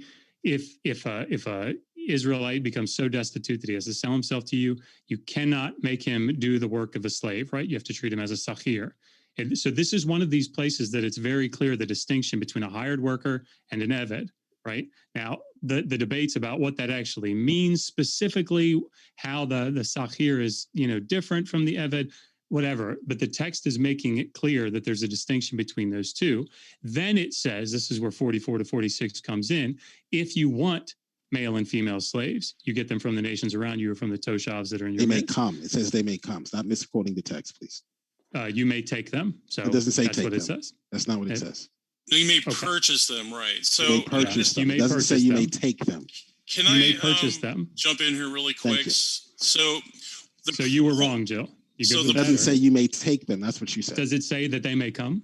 They may come. Yes, I can still come voluntarily. You need to demonstrate involuntary servitude. Nobody's making Not- the argument. See, this not- is where I think you're making the false distinction. I don't here. want to hear you Nobody's talk about how making- many. no, how much I- We don't I'm want to not hear done. you talk at all, but we've had Yeah. to do it. Okay, So- it's So phrases. nobody's making the argument. This is why I asked you, Jill, if you wanted me to read my definition of slavery, but you don't seem to want to hear it. Sure, Right? I Because said you could nobody's read it. Yeah, go making the ahead. argument. Nobody's making the argument that slavery is only involuntary. In fact, most of the slavery that occurred in the ancient Near East in general is volitional. It's technically volitional, right? So if you look at 2 Kings 4:1, where the widow woman is saying, "Help me, Elisha, because the creditor is coming to take my 2 sons." She's technically Thank entered you. into that volitionally through her husband, right? But like there's a difference between you. practical volition and legal volition, right? And I don't think you're making that distinction. Yeah, thank I wanna you for jump in here proving my really point. quick. Thank you for winning the debate for us. Thank you, Dr. Josh. So again, when I brought up Exodus 21, 1-3 to Josh, I brought up the word to the Hebrew, it's called a Hebrew, but I would say no, it's not. It could mean it could be homeborn or non-homeborn person. The reason I brought that up is because this is the people that are being mentioned in Leviticus 25, 44 through 46. And so Josh, are you familiar with adoption through manumission, the process of that? Manumission through adoption? Yes. Yes. You see it at Newsy. Yes. Yes. Very familiar. And these would be landless slaves. They'd be famine slaves. These would be people that have so much debt. I don't even think it could be not even recovered. So that's the point of me bringing that up in Exodus 21 too, because here's the problem with slavery. Why do you see that in Leviticus 25? Sorry. Why do you see that in Leviticus 25? Okay, so these would be landless slaves. So these would be the avris that we're talking about, the ones that are famine, the ones that are that have unrecoverable debt. We'll just put it that way. So they had two ways there's 2 ways they could operate. They would have to go through the court system. They would get legally adopted through their master. And then when the master died, they would receive the house and all the things that the master has. And so why would you assume that's happening in Leviticus 25, 44 to 46? Because that means olam. That means it's going beyond the typical 6 to 7 year contract. So that's well, they're specifically passed on as inheritance to the children. Dr. Josh, can Yes. you demonstrate the vet in Leviticus 25 is there involuntarily? No, and no one needs to. Okay, it's okay. All The right, text, thank you. the text doesn't deal with that issue. It doesn't, because can you concede the fact that every transaction in Leviticus 25 is about 50 some odd verses? They're all voluntary financial transactions, land, property. No, is that true or false? I can't speak to it because the None text of us doesn't want to can. speak to it. The text doesn't speak to that. It's if you buy a piece of property. If you ask me a Hold on, question, hold on. You asked me a question, so let me answer it. You asked it twice. Let me answer the question. I'm very familiar with it. Oh, okay. So let me answer the you? question. Let's Okay, okay. go ahead. You don't need me Joe to will read come it. back to you, I promise. Go ahead. You're a cool guy. So in Leviticus 25, 44 to 46, the text is not being specific about whether these are debt slaves. So you have Toshavim, for example, right? These are, Meishar would argue that these are like, Go ahead. you asked me if all of these I said the transactions in Leviticus 25. Forget about are all 44 to involuntary 46. or voluntary. Yes. Right. It's buying a house. Well, is that a voluntary? One specific. I'm picking one and You're telling picking you one. why I can't say that they all are. Does that make Okay. sense? All right. I'm asking about the others. All the other transactions. We're talking about context. Wait, right? so when you lose on We're one goalpost, you just Hold throw on. it to the other one? No. I didn't say about Leviticus. Your because it's first, unsure. hold on. No, Let Dr. Josh answer. Leviticus 25, the entire chapter. All of the transactions, except for the one you want to pick out and say this is involuntary, not you. You started off saying all. I haven't said that it's involuntary. I said not Way to you, set that Doc. straw man up. I just said not you, Dr. Josh. You listen. No. I said not you, but most You did atheists, say you. internet tropes, most atheists will pull that passage, Leviticus 44 to 46, and swear to their God of Google that this is an involuntary servitude. So I appreciate the fact that you are not making that same mistake or assumption. Yeah, I All right, don't. let's I give don't. a few minutes to So Josh. here's my question. Jill, my question is, you've been talking a lot. Can you make this short and pithy? yes, it was very short. My question is, in Leviticus 25, every other transaction besides that one, are they voluntary business transactions as you would see today, buying a home, buying land, or are they transactions that are forced on or abrasive or someone being subjugated and forced to sell their land, for example? Yes or no? That seemed very loaded. So no, I would say that for the most part, what you see is a progression of Israel. If you're not talking about 44 to 46, what you're seeing in the text is a 3-stage progression of poverty that's coming upon the Israelite, right? So he has to sell a parcel of his land, and ultimately he has to sell all of his land, and ultimately he has to sell himself, right? So these would all be legally volitional, right? They'd all be legally voluntary. That's not really the debate, though. Okay. Thank you for answering my question. Yeah, They were all legal transactions, and they would be legal and morally, ethically sound. I don't think today. anybody's arguing that any of them are illegal. Okay, well, 44 to 46, many people argue this. Okay, let me just something really quick, Jill. So these people in Leviticus 24 or 25, 44 through 46, we call the same people in Exodus 21:2, the Avri. Why do you say that, though? Well, because they get their ear pierced as to have a permanent commitment to their master. So all You the mean people in Deuteronomy 15? Well, no, actually, Exodus 21, 2 through 3 as well. Okay, maybe during 15, I don't know, but I'm Yeah. specifically I don't think you see that going in Leviticus 25. Yeah, so I'm just specifically going to 21, 2 through 3, and then showing the reference how it comports with Leviticus 25, 44 through 46, because these are the same people that got their ear pierced as a commitment to their master forever. The word forever there is olam, the same one used in Leviticus 25, 46. So considering all the data we have out there, Josh, I'm thinking it's pretty clear that these are not some type of war POWs or anything like that. I think these are just people that were part of the whole area that encompassed Israel, and they were called Hebrews, but they were not necessarily homeborn, but they were landless, famine slaves, and therefore I don't see how you can institute any type of slavery there. He's not calling them slaves. He just said that they were not. He doesn't know. Well, they definitely are slaves. Yeah, they definitely are slaves. Yeah, so, according to their language that they use. Hang on. So, okay. We wouldn't call let me them see if I can. Today. You done? Okay, good. So let me see if I can steel man your argument, Praise, just so I understand what you're saying. You're making the argument that in Exodus 21, 2-6, these Ivri are actually Habiru. Yes. Okay. So just so everybody follows this, that's watching, and Suris, I'm really sorry. I gotta stop talking. No, you're fine. So the Habiru that you see in Newsy, for example, this is like the one place that we see them. These are foreigners that come in. They're not necessarily foreigners. They could be citizens, but they're usually foreigners. They come into Newsy and they go to often wealthy people and they say, look, I will serve you as a slave until you die, right? And I will give you, like, I'll take care of you until that time. And when you die, I'll do the proper burial and I'll do funerary rites and all these things. And then once there's a contract that's drawn up, and once all those obligations are met following the death of the master, they are manumitted through adoption, right? And they inherit. Yes. Yes. So like what we see with Eliezer in Genesis 15, this is what Abraham's like thinking to do, right? Oh, that, Eliezer, the steward, whatever the KJV says in my house, will inherit, right? This is the point. This is this manumission through adoption. Okay. So then, Praise, if that's what you're saying, then you would say that these are foreigners in Exodus 21 because they're coming in just like they were in Newsy. Yep.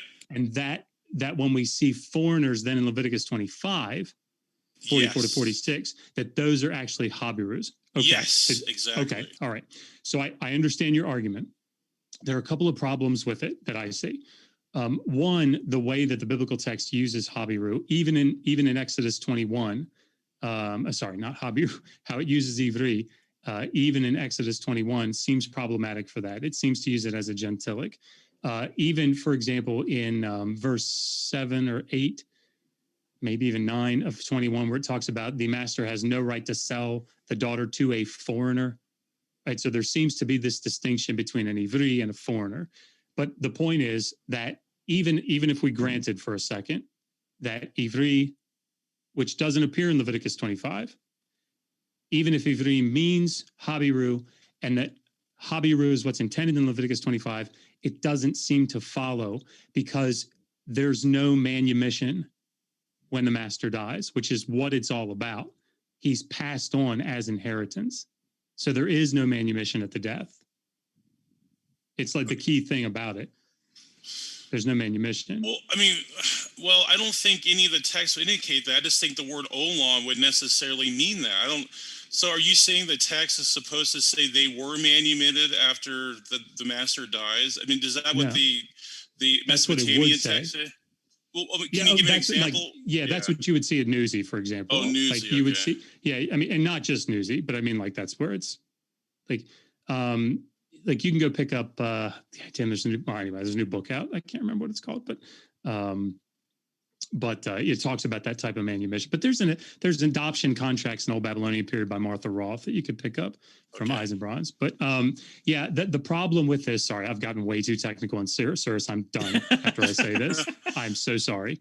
The main problem with this is that the word olam there, like I think you're right, Praise. We don't want to read into that some like anachronistic for all eternity, like, into the time that will be in heaven or something. That's not what I think the text is doing. The word olam there, in the same way that you have the eternal covenant, the berit olam, what you see even in these slave contexts in Exodus 21 and Deuteronomy 15 is from this point forward, right? Into the future indefinitely is the point of olam. I'm done. Yeah. So I'm just saying there's scholars on both sides of that. I can name several scholars that would take the Avrees to be the same people in Leviticus 25, 44 through 46. Can you tell me who they are? Yeah. So give me 1 second. I'll pull it up. But before whether they were a Levi, a foreigner, a Haburu, I need to know whether they're there forcefully. That's what I need to know. What do you define forcefully? Forced servitude. That's what I need to know. That didn't define it. So, okay, Jill, forcing someone to work against their will. You need to define force. Okay, so force let me give you an example. Let me give you an example, and you tell me if that's what it is. In Exodus 21, 2-6, where it talks about if the master gives a wife, forget about who she is. She's his property, but forget about whether she has a debt or whatever she doesn't, but forget about that. Already dealt with the child that's born, or the children that are born of that union.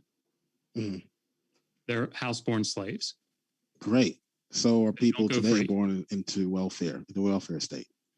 I don't need you to bring up children. Children are forced by their parents. I need a taskmaster with the Israeli flag. I don't know if they had flags back then.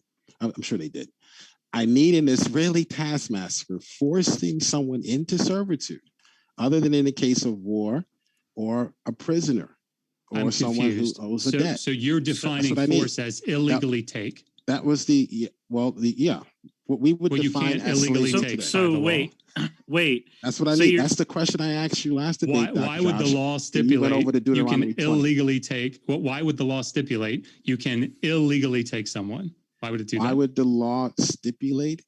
No, I need a case where the law is now legislating, since you believe these laws are legislative. These laws are legislative. I don't. Oh, you don't? Okay. You're a student of Westbrook, I hear. I wasn't. He died before I got there, but go ahead. So I need a case where God is saying, okay, you have taken this person against their will. Here is what you need to do for them now. Instead of Exodus 21:16, which says you should be put to death for doing what you just did. That's what I need. Why would the law say you can do this illegal thing? Exactly. I don't understand your question. Well, that's why I don't believe biblical slavery exists, because there is nowhere in the slavery. You define slavery as illegally taking someone. I define slavery as I just did earlier for you. Let me look for that definition for you again. I define slavery as we would define slavery today. When you subject or submit someone to a condition against their will, where they don't have freedom or action of their own will. So there's a couple things there. The first thing is that we are 30 minutes after the request, and I don't think Josh actually has had a chance to give his 3 definitions of slavery.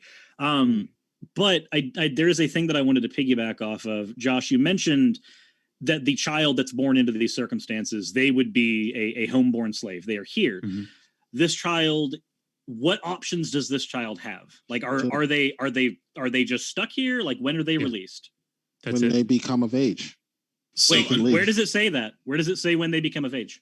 Deuteronomy 15, the law would apply to them when they became of age. Until then, they were under their parents' jurisdiction. Parents still have autonomy over their children. You could make the argument in Leviticus 25, when the Jubilee is instated, you could make the argument that they're free to go then, but I don't know that that's actually the case. Moreover, there's a thing that I want to point out there. By this, if we had somebody who was legitimately a chattel slave in the United States, but they went free at one point during their life, likely because we had the emancipation, by your definition now, this person's not a slave, because there was a point in time where they got to be freed. So who made them a chattel slave? Their mother?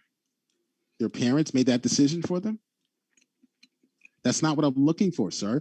I need you to show me. You're looking. I need you to show me. You're okay with that, though? Like, if the parent says, yes, we are going to move and work on this person's farm because this person has money and we don't, and you are going to bale hay, son. Guess who's moving to Arizona to bale hay? And you're okay with that? I have no problem. You have no problem with that. This is servitude. What is wrong with servitude? The way it's just servitude. Yeah, I'm confused. It's just You're not servitude. now, if somebody from Arizona comes and kidnaps me, and says, your children are coming to work for me. Now we have a different story. So even in America today, what was going on then, as far as the servitude is concerned, it's a parent's decision to make for their family. So, in no So position you were good with 2 Kings 4. so you agree that a child that is born into a slave family, to judge that family member's decision. You are in no position. I'm not judging the family member's decision. Yes, you are. You're judging a parent's decision for their children. Let's hear from Jill, Suris. Do you have the ability to shut the fuck up? So, Josh, the citation is Karen Ray and also Noth. Those are the two scholars that say What do they say? That it's the Avri are the same people in Leviticus 25. Can you read the quote? Sure. Yeah. I'll do the first one.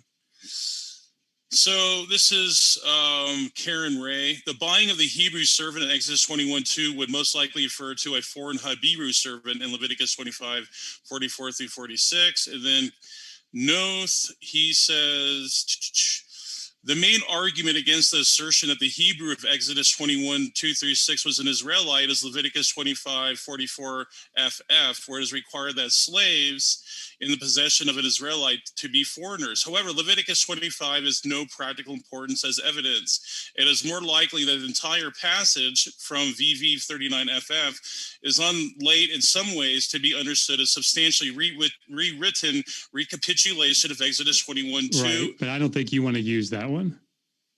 I mean, you might, unless you could, like, I don't know what your view of inspiration is, but like he's talking about source criticism there. Like that's a later redaction. I don't know if you want to argue that or not. I'll have to look into it, but but here's what his last part, he says, does not refer to a certain ethnicity, but solely to the slave's social status. And that's what I hold. I don't believe there's ethnical distinctions. I just think that that they are social distinctions rather than ethnical. When are both of those citations from? Let's see here. Because I've never heard of Karen Ray. So this is it Daily Martin Life. Note? Go ahead. Is it Martin Note? Yes. N-O-T-H? Yeah. Yes. Yeah. So that's pretty old. But yes, 1966. Yeah. And Karen Ray is who? Sorry, I'm not trying to put you on the spot. Oh, no.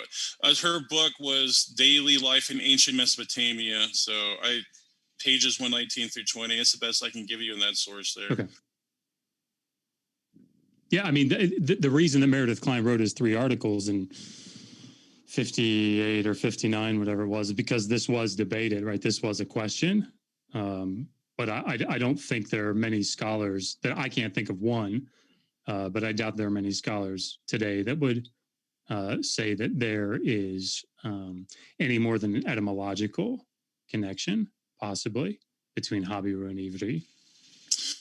But do you see the predicament here, Josh? So I'll explain the predicament here. So Exodus 21:1 through 3 is either a homeborn Israelite or it's a foreigner, which means there's no rigor among natives. So there's no way you can say that there's some type of instituted slavery in Exodus 21 at all. Or you have to hold on. You have to slow down and say it again. So there's a predicament here. I think that it becomes problematic because if you read Exodus 21:1 through 3, you either interpret the Avri as a homeborn, which as an Israelite, right? Okay, one that is of the nations, and which means that there's no rigor that can be enforced, that can be put upon them. And this is Leviticus 25:46 that says that. But here's the other part of the predicament. But if they are foreigners, they came in voluntarily, which you would have to admit. So either way, hold on. If they're foreigners, if they're foreigners, they came in voluntarily. Is that what you said? Mm-hmm. Go ahead. All right. I just want to stay with you. Sorry. Yeah, it's basically like a syllogism. But so premise 1 is since the foreigners. I got premise 1. Sorry. Okay. I don't want to cut you off. I just want to make sure you get through it. So the other premise is if they are homeborn, that means that there could be no rigor and force upon them. And this is in Leviticus 25:46. So which is it? So they come in freely or Okay. So here's the problem with your syllogism. It assumes.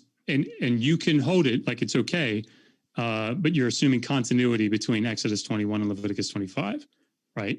You're assuming that these are all saying the same thing, just like in a different way. If you read John Levison, for example, I think the Making of the Lemma or something, this is sort of just common idea here. Deuteronomy 15, Leviticus 25, these are later texts that are reworking the covenant code of Exodus 21. So I agree with you. Like, it's problematic if they're all to be harmonized, right? So you run into more problems than this. You run into problems like, all right, so like in Leviticus 25, how does the 7-year thing work? Are they released in the 7th year of the Jubilee, whichever one comes first? Like, you have to wrestle with that. Richard Averbeck wrote an article on this recently that I disagree with his position, but he's a really good scholar. But so yeah, I mean, but this is the product of trying to see these not as, different, either different redactions or different sources, but as seeing like, single authorship, maybe even mosaic. Well, no, I wasn't even trying to connect those two. I'm just giving, if they're foreigners or not, either way, I don't see how that you can imply any type of slavery in Leviticus 25 or Exodus 21. I'm not even trying to connect them. I'm not even trying to do that. Sorry, your first premise sounded like you were making the connection that... No. Okay, well, let me say what I thought you were saying. Oh, okay, go ahead. It sounded like you were saying, and Suris, I'm sorry, I'm going to be quiet. You're fine. I keep saying I'm going to be quiet, and then I don't. It sounded like what you were saying is that in Exodus 21, 2-3, that because if these are Israelites, Leviticus 25 says that you can't treat Israelites as slaves or can't treat them with rigor, is what you said. Okay, so what you're doing in that premise, intentionally, unintentionally, whatever, is saying that Leviticus 25 informs Exodus 21. And I'm saying that they don't. No, I'm not even saying inform. I'm just using the word foreigner and also Israelite in two different contexts. If they are foreigners, then you would have to agree they came in voluntarily.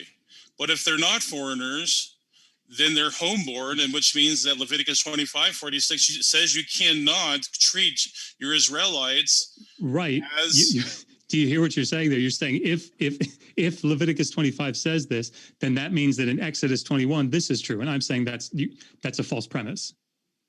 Oh, so you're saying that the three in Exodus 21:2 might not necessarily be a foreigner? Is that what you're saying? Or I'm saying it's not a foreigner, but even if it were, okay. Leviticus 25 doesn't inform Exodus 21. Praise, we're probably like down too far in the weeds here. Suris, you should go. These are good questions, though, Praise. They're really good questions. Yeah. I mean, I'm going to be honest. There's a part of me that's just enjoying listening to the back and forth between you two, honestly. But no, what I do want to dial something back. We did have the point before. Does biblical slavery exist? The thing that at least Jill seems to be searching for. Praise and Josh are in a different conversation.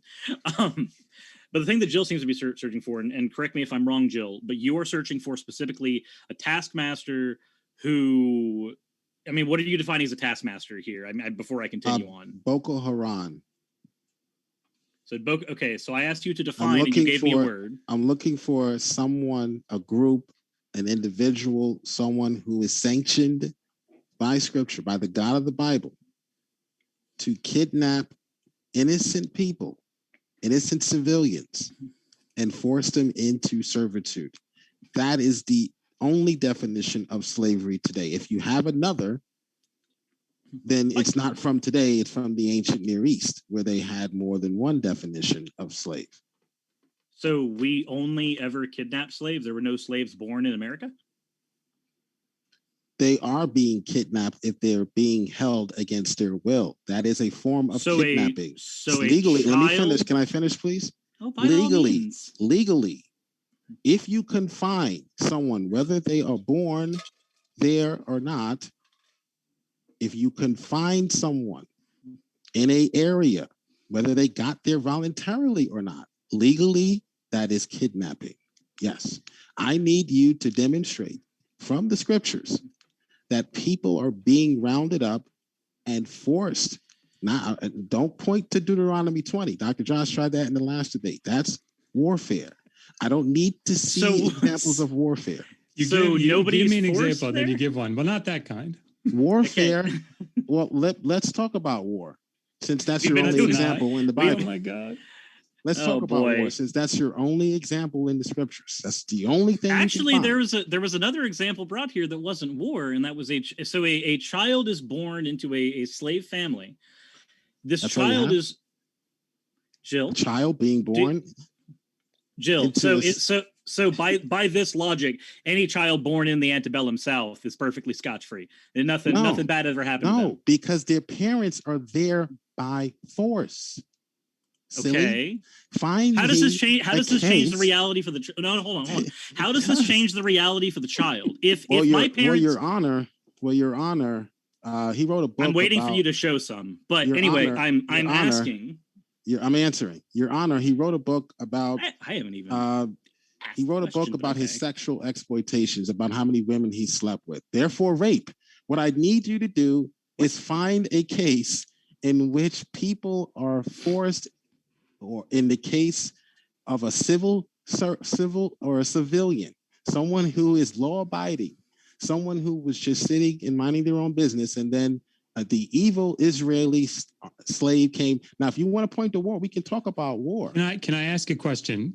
Was there slavery in the ancient Near East outside of Israel? Outside of Israel, I'll give you a chance to respond, Jill, but first I just want to let people know, folks, we will be going to the Q&A shortly, and so I want to give you a quick reminder. The Midianites. I don't know who made that sound. Which one was it? That was praise. It was not me. It was me. Okay, I'm sorry about that. So what we will do, yes. I do want to quick remind you folks, our guests are linked in the description so that you can either hear or read more from all of our guests as they're linked. And that includes if you're listening via the podcast. And so, by the way, folks, pull out your favorite podcast app and find us on that favorite podcast app, as we've been really excited to see a lot of downloads. So it's apparently useful, and want to let you know if you're listening right now via podcast, Josh, Suris, and Praises and Jill's links are all in the description as well there. And so back to you, Jill. Yes, to answer your question, the Midianites were famous for practicing chattel slavery. Okay, so like the Babylonians, the Assyrians, the Hittites. All of them. Okay, because kidnapping's illegal in all of those places. Great. That doesn't prove they didn't practice chattel slavery. No, I agree. Hold on. But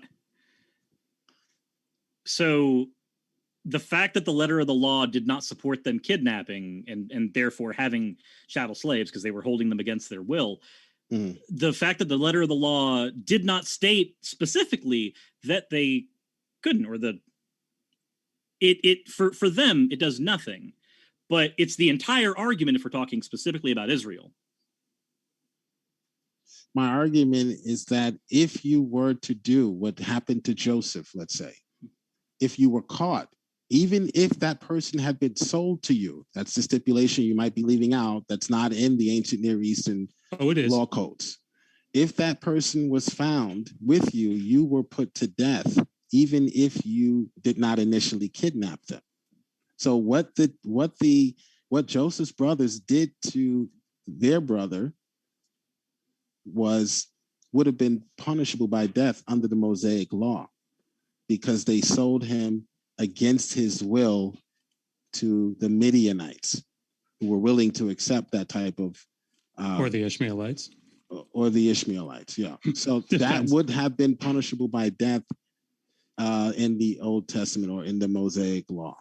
I'm looking for someone who is put in that position, and then God says, okay, you may do this, you may do this. These are the rules on how you are to treat this person. I would not serve a God that would legislate someone who was forced to work against their will, other than a prisoner, other than in the same circumstances that we would allow such behavior or such treatment today. I feel want like prisoners to be forced to work. I don't want them just sitting there watching cable. I don't even have cable. I want them to be forced to work. I like the chain gangs. And I think the same should be done with prisoners of war as well. In fact, Geneva, our own Geneva Convention, says that they are to work based on their ranking. They are given certain positions to work. That is the same today. Jill, so why then? Just pause. Come on, man. Just pause. Okay. For Christ's sake.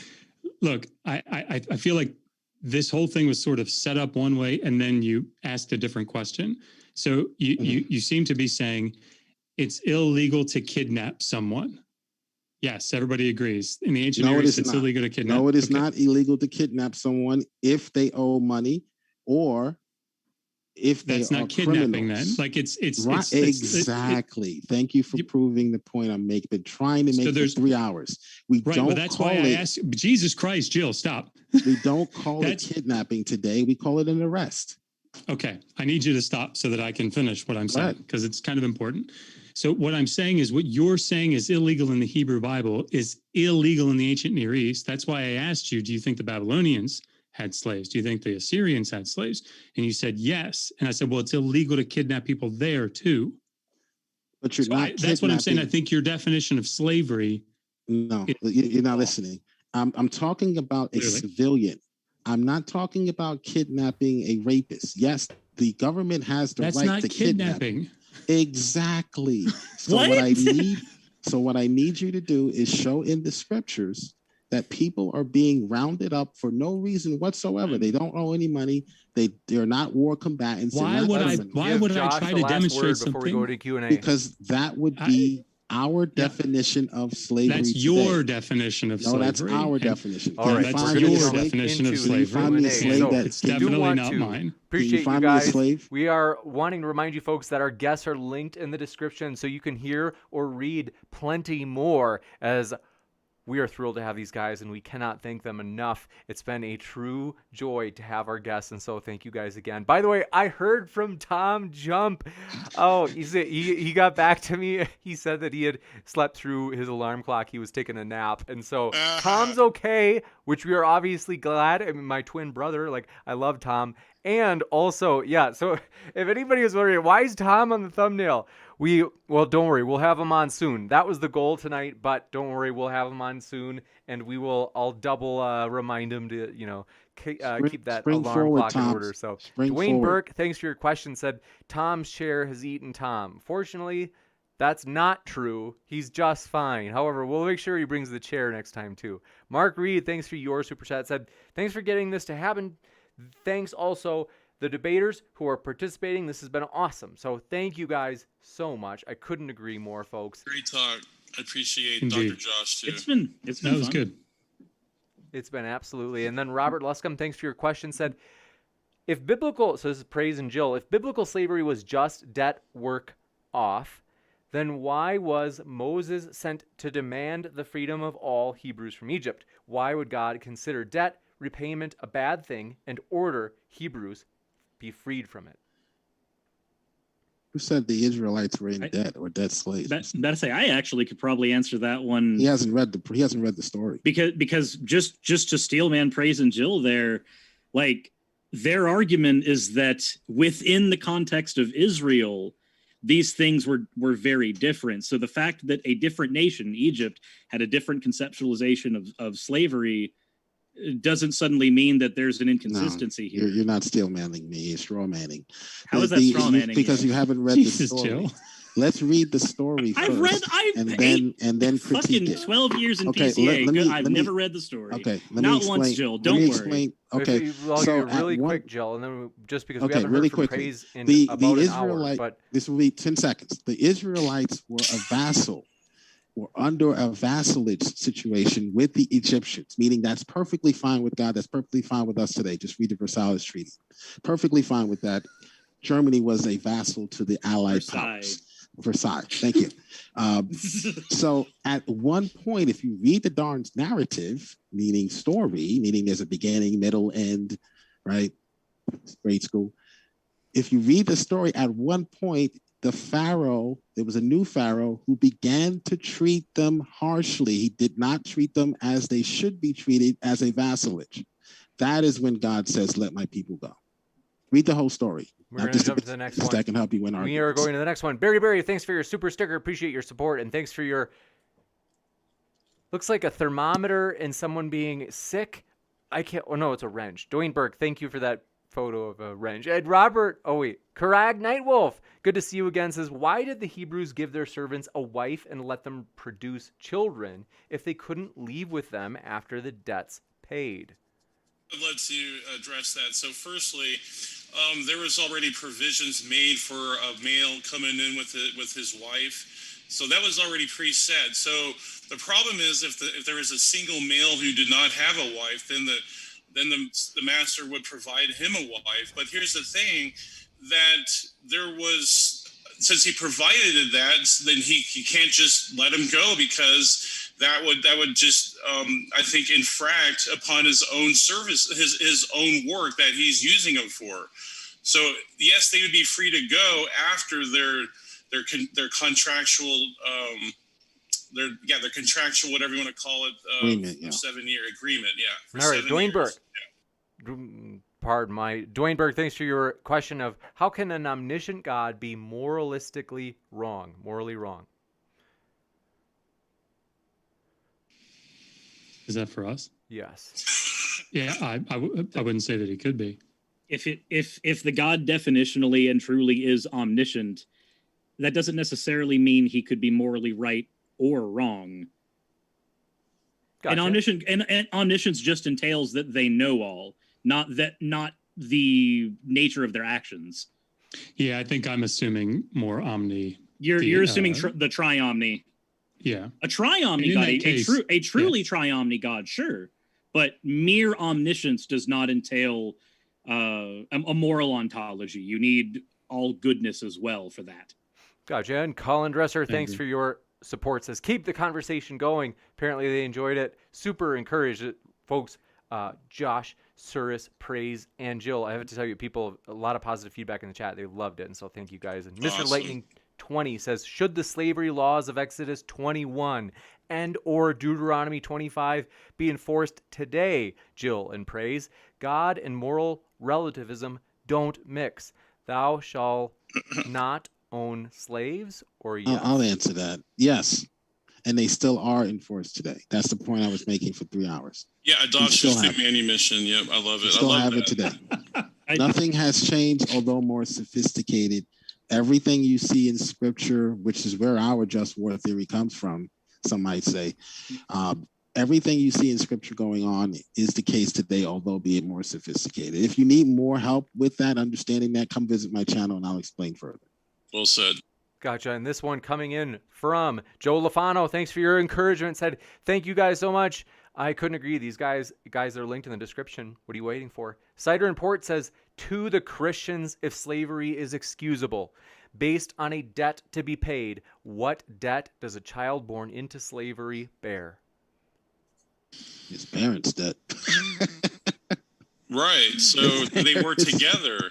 Why would the parents and the children be distinctly different? No, they work together as a family, and that's why they would sell their children or family off for labor purposes. Just like you would have your daughter go mow a lawn if you need some money or something. I don't see any difference.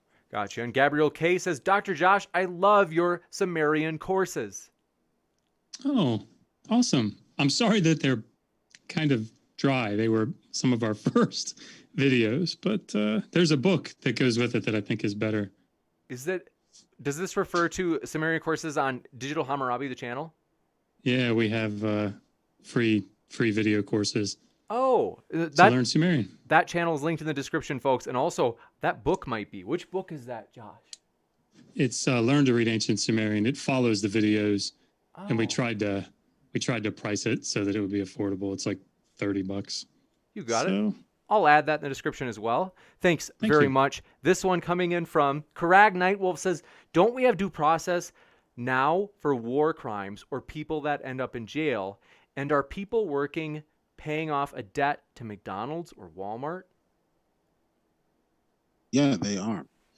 And although not directly working for the debtor, the debtee is working to pay off debt, and those funds are being siphoned to the person that he owes or the corporation that he owes. So then again, although be it more sophisticated forms of debt collection, the concept is still the same. The Gotcha. Steven borrower Steen. is slave to the lender. Appreciate it. Steven Steen, nasty guy. Always he's, but he says, I quote, I can't believe anyone would debate against praise. His depth of knowledge of the topic is second to none in this debate. Absolutely top debater. Oh, yes, Okay. I think he's making fun of you. yeah. You Lots have a of fan. love from That was- Steve and Steve. Self-elation is in order. We love it. I was Let's like see. totally wrong, man. That's right. Oh, wait. Josh, I mean, I can't ask you to do it because I don't want to put you on the spot, but if you ever feel like dropping an impression at random of either praise saying, that's been totally debunked, man, or Kent Hovind, feel free. We always love them. But like I said, when the time is right, let it be organic. And let's see. Huckleberry Sin says, you get him, Suris. Animated Catgirl avatar for the win. I will never blink. And then also, I'm sorry, Wilson says, better hair part, Josh or James? Ooh. Definitely, James. I'll give it to you, Josh. Come on. I mean, Matthew Steele, thanks for your question, says, to praise and Jill, if what God says and does is good by definition, and slavery was good in the Bible, why not say that and stop there in your justification? In my opening, look at my opening presentation. It's there in the 10 Commandments. Thou shalt not covet. Go back and rewind it and watch it, and then maybe you'll see what that's there. I would say that's there. Gotcha. And thank you very much for your question. This one coming in from Joe Lafano says, let these biblical apologists continue this debate with Matt Dillahunty. I will destroy Matt. I will destroy Okay, Matt. all right. Well, let's Come on. Schuler der Dutchen Sprachi. Let me know if I pronounced it right, friend. And then they got asked, why are women seldom brought up here? Deuteronomy 22:28 through 29. Women who are seized, quote unquote, and raped must stay with the man for life for 50 silver. And hi, James. Hi, That's friend. so ridiculous. It's called the dowry of the virgins in Exodus 22:16, 50 shekels. It's consensual sex. Not even the verbs are the same in Deuteronomy 22:25, where it actually is seize and force upon. It's I forgot the word, but it's tafas in Deuteronomy 22:28, which means to manipulate. So please do more biblical research on that. This is one of the James. Yeah. So yeah, tafas. You're right that it's tafas and not achaz in the Hifil, but the problem is that tafas is used all over the place to mean seize, to capture someone. So you could see it in 1 Kings in several different places. But yeah, I mean, the majority of scholars are going to say that that's rape. Gotcha. And thank you very much. Praise, sorry, I didn't mean to gang up on you. If you want to have the last word, Praise, since they were originally bringing the objection to you, I'll give you the last word. Right. So we found there's actually better words for tafas. It's a cause is another one. So I disagree. I would like to see these scholars, by the way, but I'll end it there. I hate having to give somebody the last word, but it's, again, a good reason for you to check out the links of our speakers if you want to hear the rebuttal. And Rape Matthew in the Bible Steele says, Dr. Josh and or SurisSkeptic, would either of you care to define the Dunning-Kruger effect for our viewing pleasure? Sure. The Dunning-Kruger effect it's a cognitive bias. It's stating that people with low ability at a task overestimate their ability and tend to believe that they know more than they do. Gotcha. And thank you for your question from and Ben C., who says, if Praise or JIL were legislating the laws of a new nation or community or country, would they include the biblical rules on slavery or just abolish it? I would absolutely use it. The 10 Commandments, absolutely. Definitely. Gotcha. Definitely. It's better to work than to sit and rot and watch Just to be sure that you heard it right, though. Well, I mean, I guess you're saying yes, and you'd also include the 10 Commandments. But good day to you, sir, says, thanks for your question, by the way, says, why wasn't this debate title called Biblical Indentured Servitude Debate? There is a distinct set of laws for Hebrew men and another for heathens. No, there's only one law. Numbers 15 makes that clear, but also there's love your foreigners all over the place. I know Josh calls them tropes, but Jesus said that love your neighbor, love your foreigner as yourself. I don't see it as a trope. I think that's clear. So we have the golden rule appears all throughout ancient history. Yeah. Gotcha. And we just appreciate our guests so much. Oh, wait, that's right. Brian Stevens, thanks for your patience. I got your question.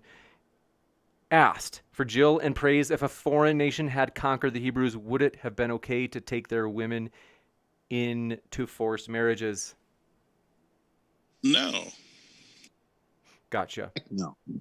And also wanted to let you know, folks, there's another standard question out there in the chat that, forgive me, I didn't get into the list, but want to say, folks, if you want to hear more, if you have any more questions, you can probably get an answer to what the speakers think on that question by going to their links in the description. And so we wanted to give a huge thank you to our guests, Dr. Josh, Suris, Jill, and Praise. It's been a true pleasure. Thanks for hanging out with us. We can't end it now. We still haven't proven biblical slavery existed. Just kidding, James. I just want to say, we have an after show. People want to join. Jill, maybe you want to come in too, man. Yeah, I'll be there.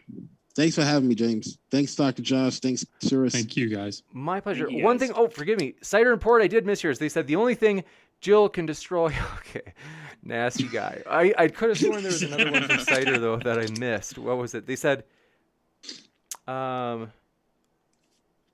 yeah, we did get that one. Okay, thanks for your patience. And I will be back with a post-credit scene in just a moment, folks, about upcoming debates. We are pumped for a lot of upcoming debates. It's going to be a lot of fun, including tomorrow night with Skylar Fiction taking on Ken. That's going to be a blast, and so you don't want to miss that, folks.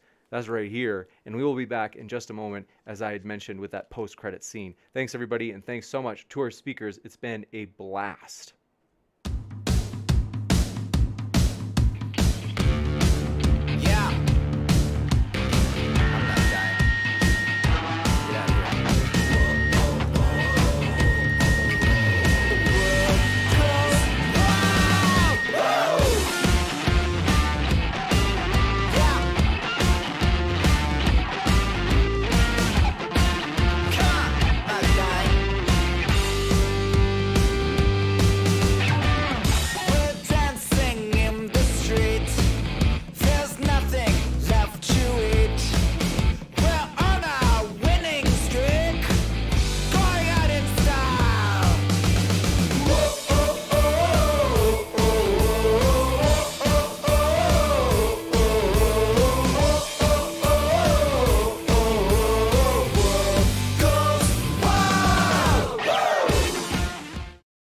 Whoa, that one was epic, you guys. Super excited. Want to let you know, first, just pumped to hang out with you guys. I've got a little bit of homework I'm a little behind on, so I can't hang out too long, but I do want to let you know about upcoming debates, including, right there, that one's tomorrow night between Ken and Skylar. It's going to be juicy. It's going to be epic. And want to say, also, thanks so much for your kind words. Brian Stevens, thanks for your positivity. Said throw some positivity out for James and the debaters. Thanks for your support, Brian. We love positivity. That means a lot. Thanks, Oliver Catwell, for being here. Good to see you, buddy. And Stripper Liquor DMC. Good to see you again. Munda Skeptical, glad you were here. Fox Sushi, pumped you made it.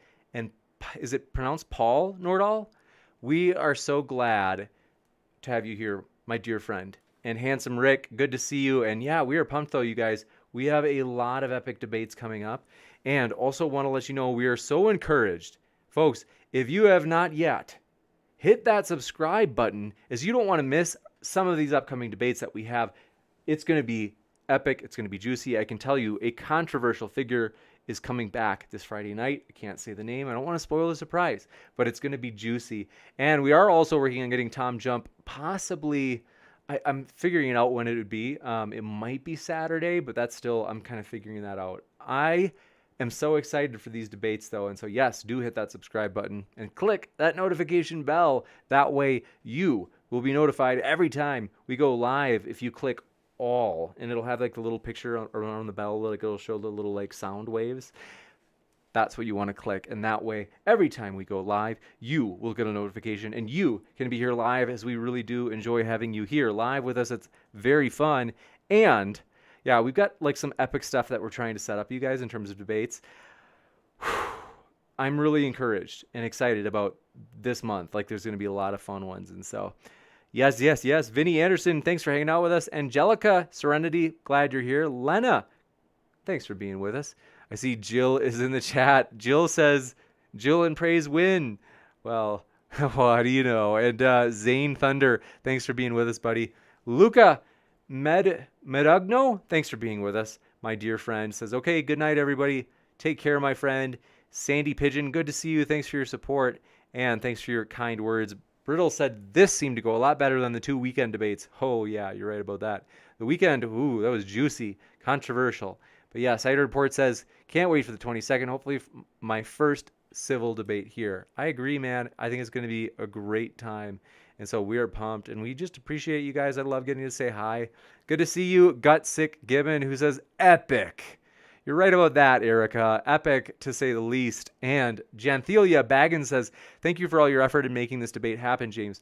Thank you so much. That seriously does mean a lot, because sometimes people are like, why are they late? Or, and this is a small percent. Most of you are positive, and I totally appreciate that. But sometimes we get people who are like, oh, why are they late? And it's like, oftentimes we're especially late with tag team debates, because sometimes it's like people forget, sometimes who knows what happens. But the idea is, it's like, believe me, nobody's more stressed about those than me. I hate that when it's like one thing to be like 10 minutes late. It's a YouTube channel. It's not a huge deal. But like tonight was like 40 minutes late. And I can tell you, like, for me, I always get stressed when that happens. And so, sometimes that's the trick, is like, I can't control, like, sometimes like it's out of my control. Like if a debater misses, or whatever happens. And so it's like, we just do our best. And so it's like, I would encourage those people, the 1%, it's a small group, the 1%, I would encourage them to try running a modern day debate. It's not as easy as you might think sometimes, because sometimes it's like, oh, somebody just didn't show up. And then it's like, oh, I got no hard feelings. Like, that happens. That's life. Not a big deal. But it is stressful for me too, where I'm like, oh man, like, it's like, we're trying our best. But thank you guys. 99% of you are positive and supportive, and I appreciate that, especially like as it's been a hard week. And so thanks. Want to look out for each other, my dear friends. I hope that I can be here for you. I just appreciate you guys. It's like a community, and it's fun for me. Like, I really do love being here. It's a joy. And so for me, it's like, man, it's a great time. And so I hope it is for you as well. And Pro-Social Pessimist, thanks for being with us, my dear friend. I see you there. And then let's see. My Pleasure Cider and Port. Yeah, we love it. Like new people and people who, it's like, you could say that oftentimes, not always, but I would say that it's true that like some of the debaters that come on have big followings, like they have a lot of subscribers, and it's like, yeah, probably you could say subscriber count correlates with being articulate. Like, yeah, that makes sense. It'd probably be a pretty decent correlation there, but nonetheless, like, we're like, hey, if we have like people who are willing to come on and they're articulate and they're good debaters, like, and they're reliable and all that good stuff, it's like, hey, come on. Yeah. Like moderndaydebate@gmail.com is my email. And so, yeah, it's like, we like it. It's fun. It doesn't always have to be like, somebody with like a 500,000 subs or a New York Times bestseller and all that. Like, so yeah, we do like to mix it up. And Anthony Gills, thanks for being here, said, will you guys ever host a true Orthodox versus world Orthodox debate? Maybe. That's new to me. I don't know what that means, but I appreciate that. Thanks, Oliver Catwell, for your kind words. And Ben C says, waiting for James to debate T Jump again. Oh, baby. That'd be fun. He's my twin brother. I mean, it's always juicy. Sideshow Nav says, a most excellent job pulling this together when you have a last-minute dropout. Thanks for your kind words, my friend. That seriously does mean a lot. And thanks, Top Hot 2, for your kind words as well. That really does mean a lot. And so thanks, Handsome Rick, for your encouragement. And yeah, we're pumped though, you guys. It's really cool. Let's see. But yeah, we are pumped about the future. A lot of cool stuff. And Atheist Addict, thanks for being with us, my friend. And so Perry343, glad you're hanging out with us. And let's see, Zane Thunder, stoked you're here. And LR says, what homework, James? I'm like working on my doctorate, so it's really tiring sometimes, and I'm behind. I'll be all right. Like, I'll get to sleep by a decent time, but I still can't hang out too long tonight because I do have to hammer that out. And but yeah, it's in basically, you could say, like, work psychology. Like, it's called industrial organizational psychology, and it's a large university in Colorado, and it's busy, but it's fun. I love it. And sometimes I get a little burnt out. It's true, but nonetheless, I do love it. And it's kind of like part of, I knew what I was getting into. I wanted an adventure, the old phrase, like, ships are safe in the harbor, but ships were made for the sea. And so, yeah, it's fun. I think I've got, let's see, I probably got about maybe another 2 years of the PhD left. And then, I'm like, oh, that's encouraging. Like 2 years flies by. I've already been in the program about 2.5 years, and it's like, wow, it's flown by. Schuler, thanks for being with us, my friend. Hope you're doing well. And Carnivorous Ape, good to see you again. And let's see, Michael Stein, good to see you. And Gutsick Gibbon says, Hovind versus Thompson flat earth debate. When's it happening? Oh, gosh. I wish, but it's hard to get. Kent Hovind just really doesn't, he doesn't want to debate flat earth. I've asked him, no joke. I've asked him about Nathan, too. Dara Vash says, Josh has been destroyed to ashes. Sorry, I read that. I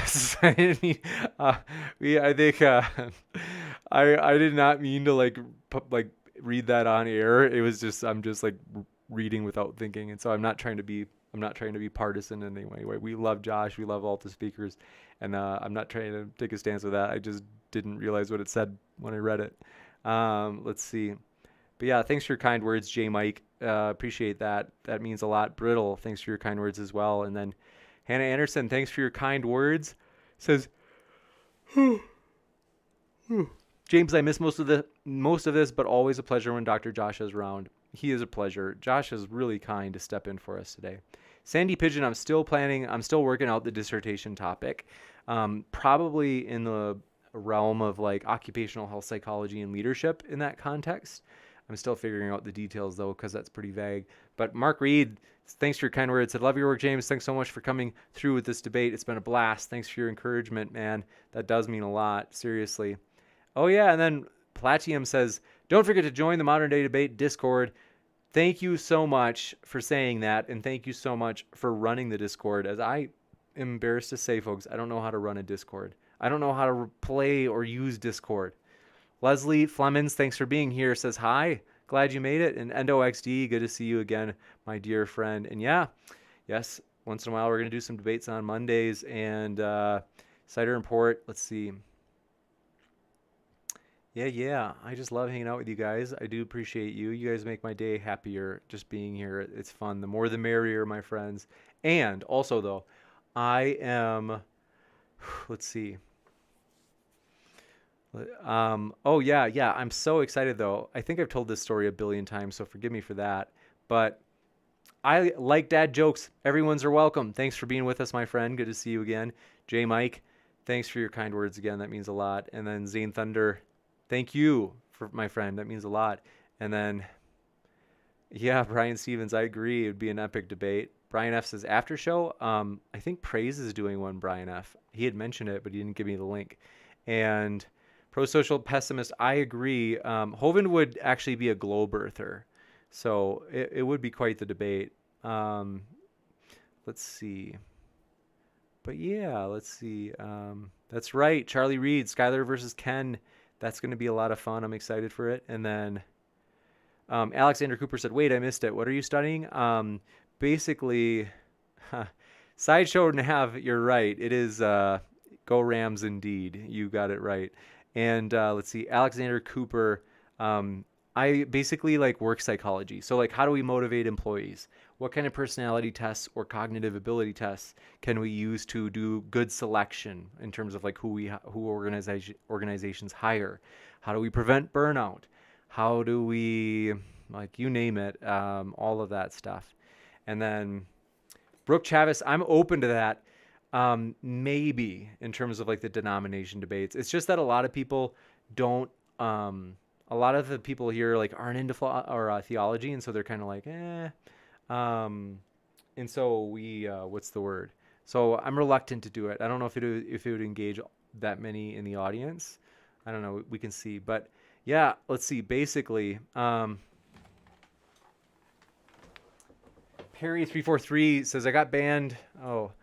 Sorry to hear that. I'm surprised you got banned for saying someone looked bored. That's interesting.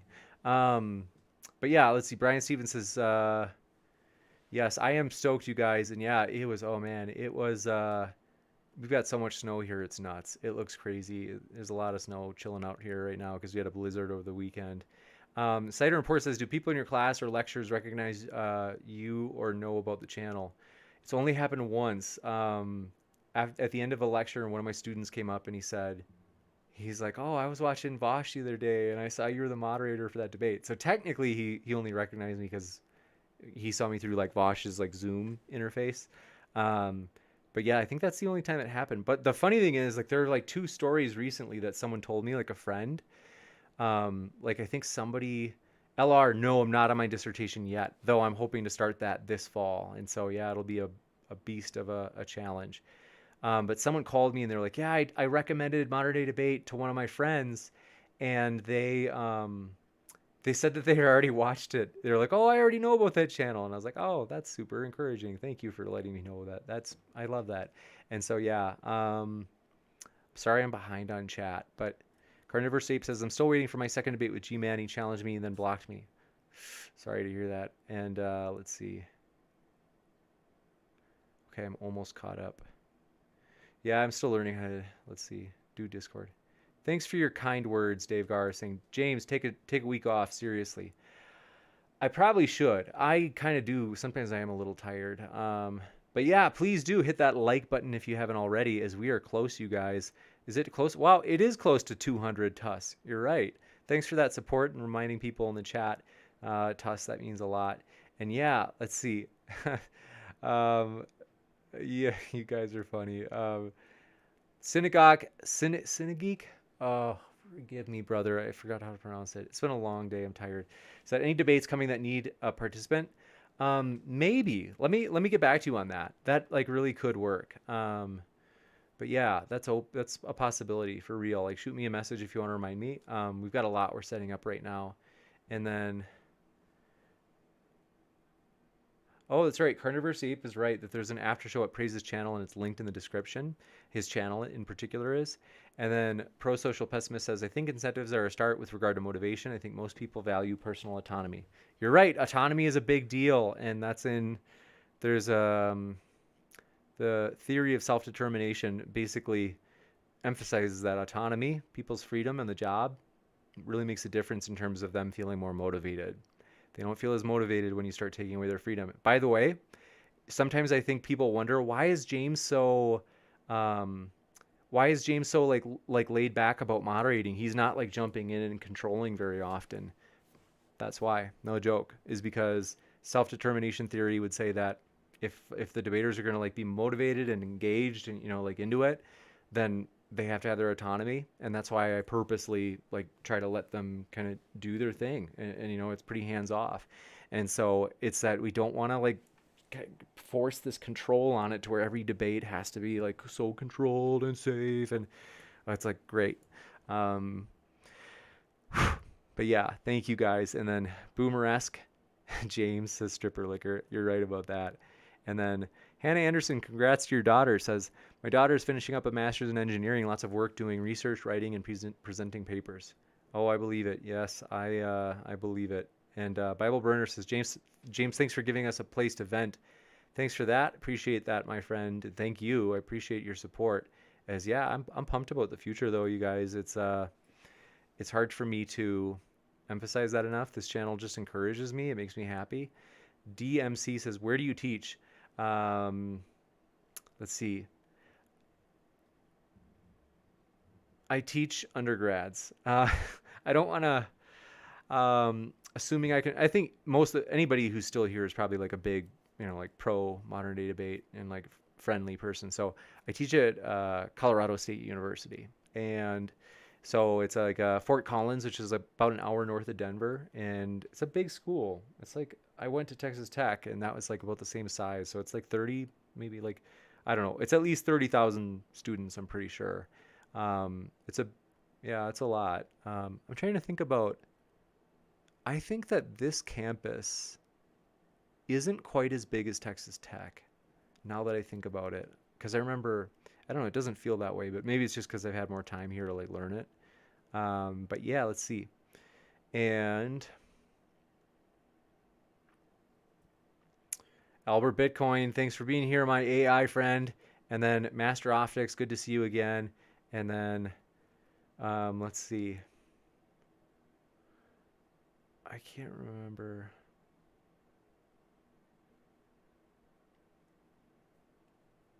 That's a good idea. Zane Thunder says, have a suggestion box and read them out loud every week. Maybe. I mean, I do get a lot of suggestions and people just telling me what to do. Sometimes I get emails that are just like, just do, do this. Don't do this topic. Do this topic. Have this person. And that's only 1% of people. But so sometimes I'm like, if you, like, I'm like, I'm working on it. Like, I'm getting there.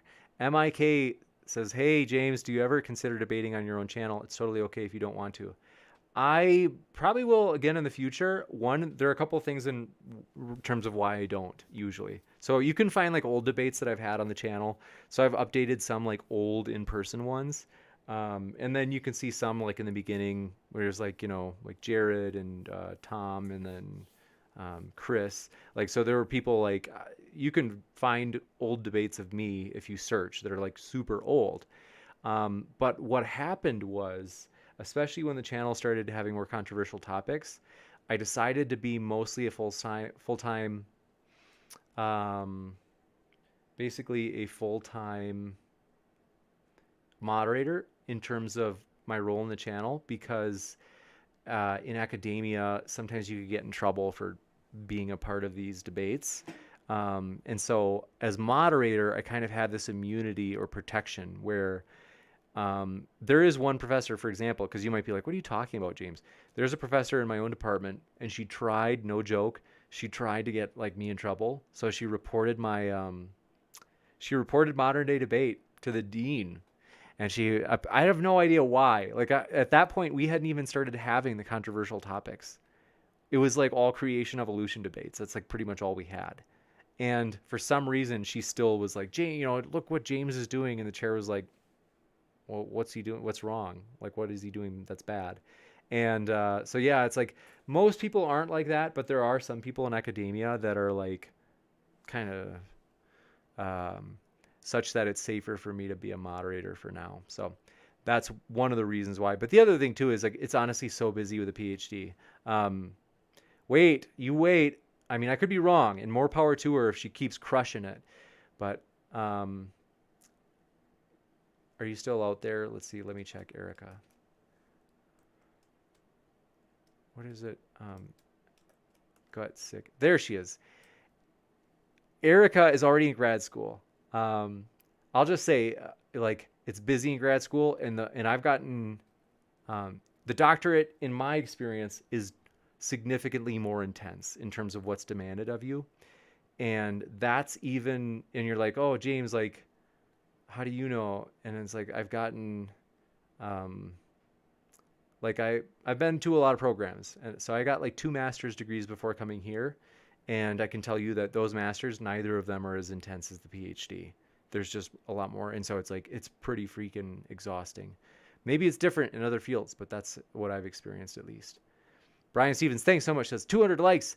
And then Pro-Social Pessimist says, I see that you take a largely hands-off approach. However, you do step in when necessary. That's true. Yeah, it's like we're all about that kind of like we want to like leave it be in terms of like let it be, let it be fun for people.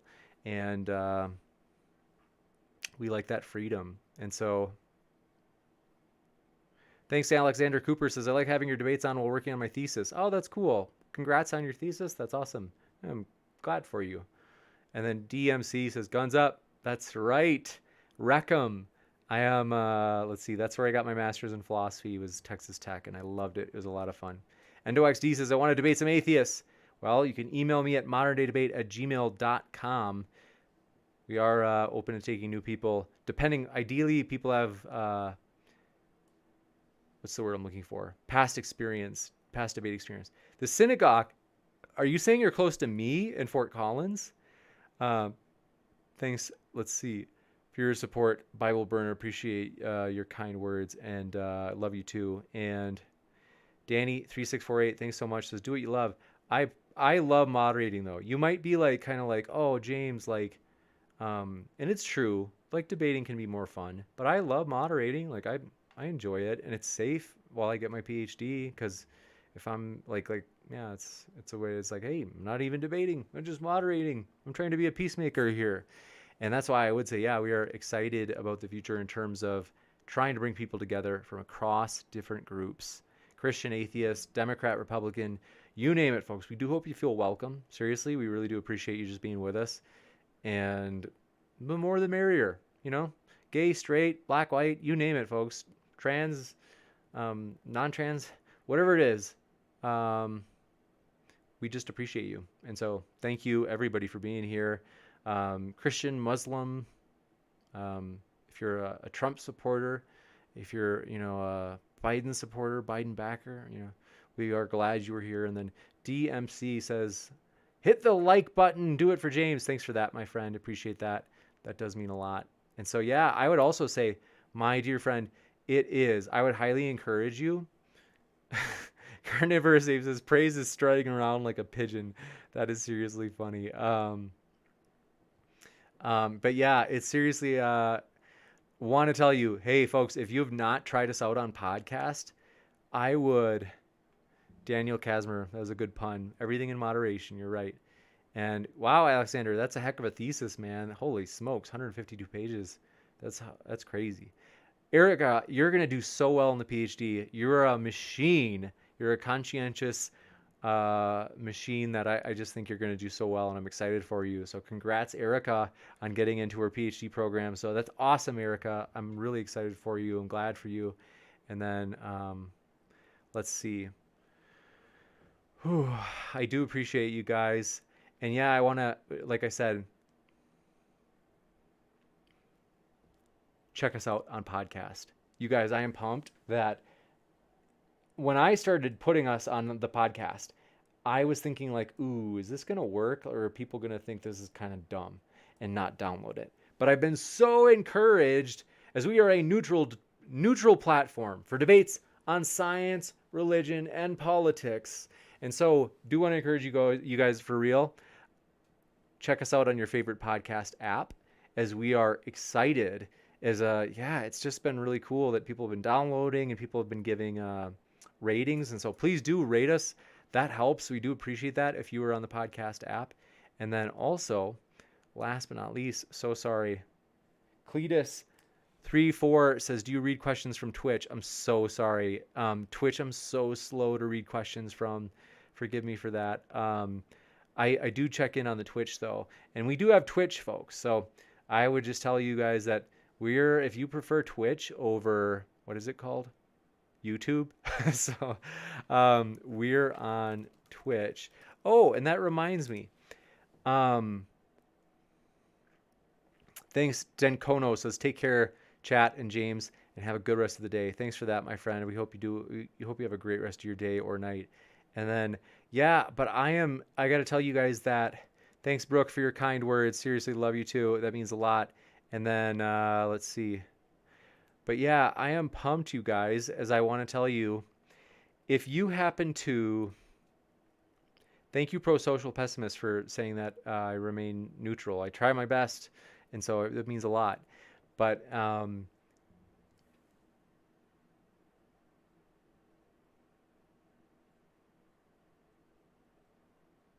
if you have used your Amazon Prime, so a lot of people don't know that you can use a free Twitch sub. You can subscribe to somebody for free on Twitch, which normally you'd have to pay. It's like, I think, $5. If you have Amazon Prime, though, you can actually use Amazon Prime to get a free Twitch sub. It's possible. And so I'll throw the instructions for how to do that into the chat. But I want to remind you guys, if you have used your Amazon Prime free subscription on Modern Day Debate in the past, you have to renew it every month, and otherwise it unsubscribes you at the end of that month. And so we really do appreciate you guys supporting Modern Day Debate through that particular way.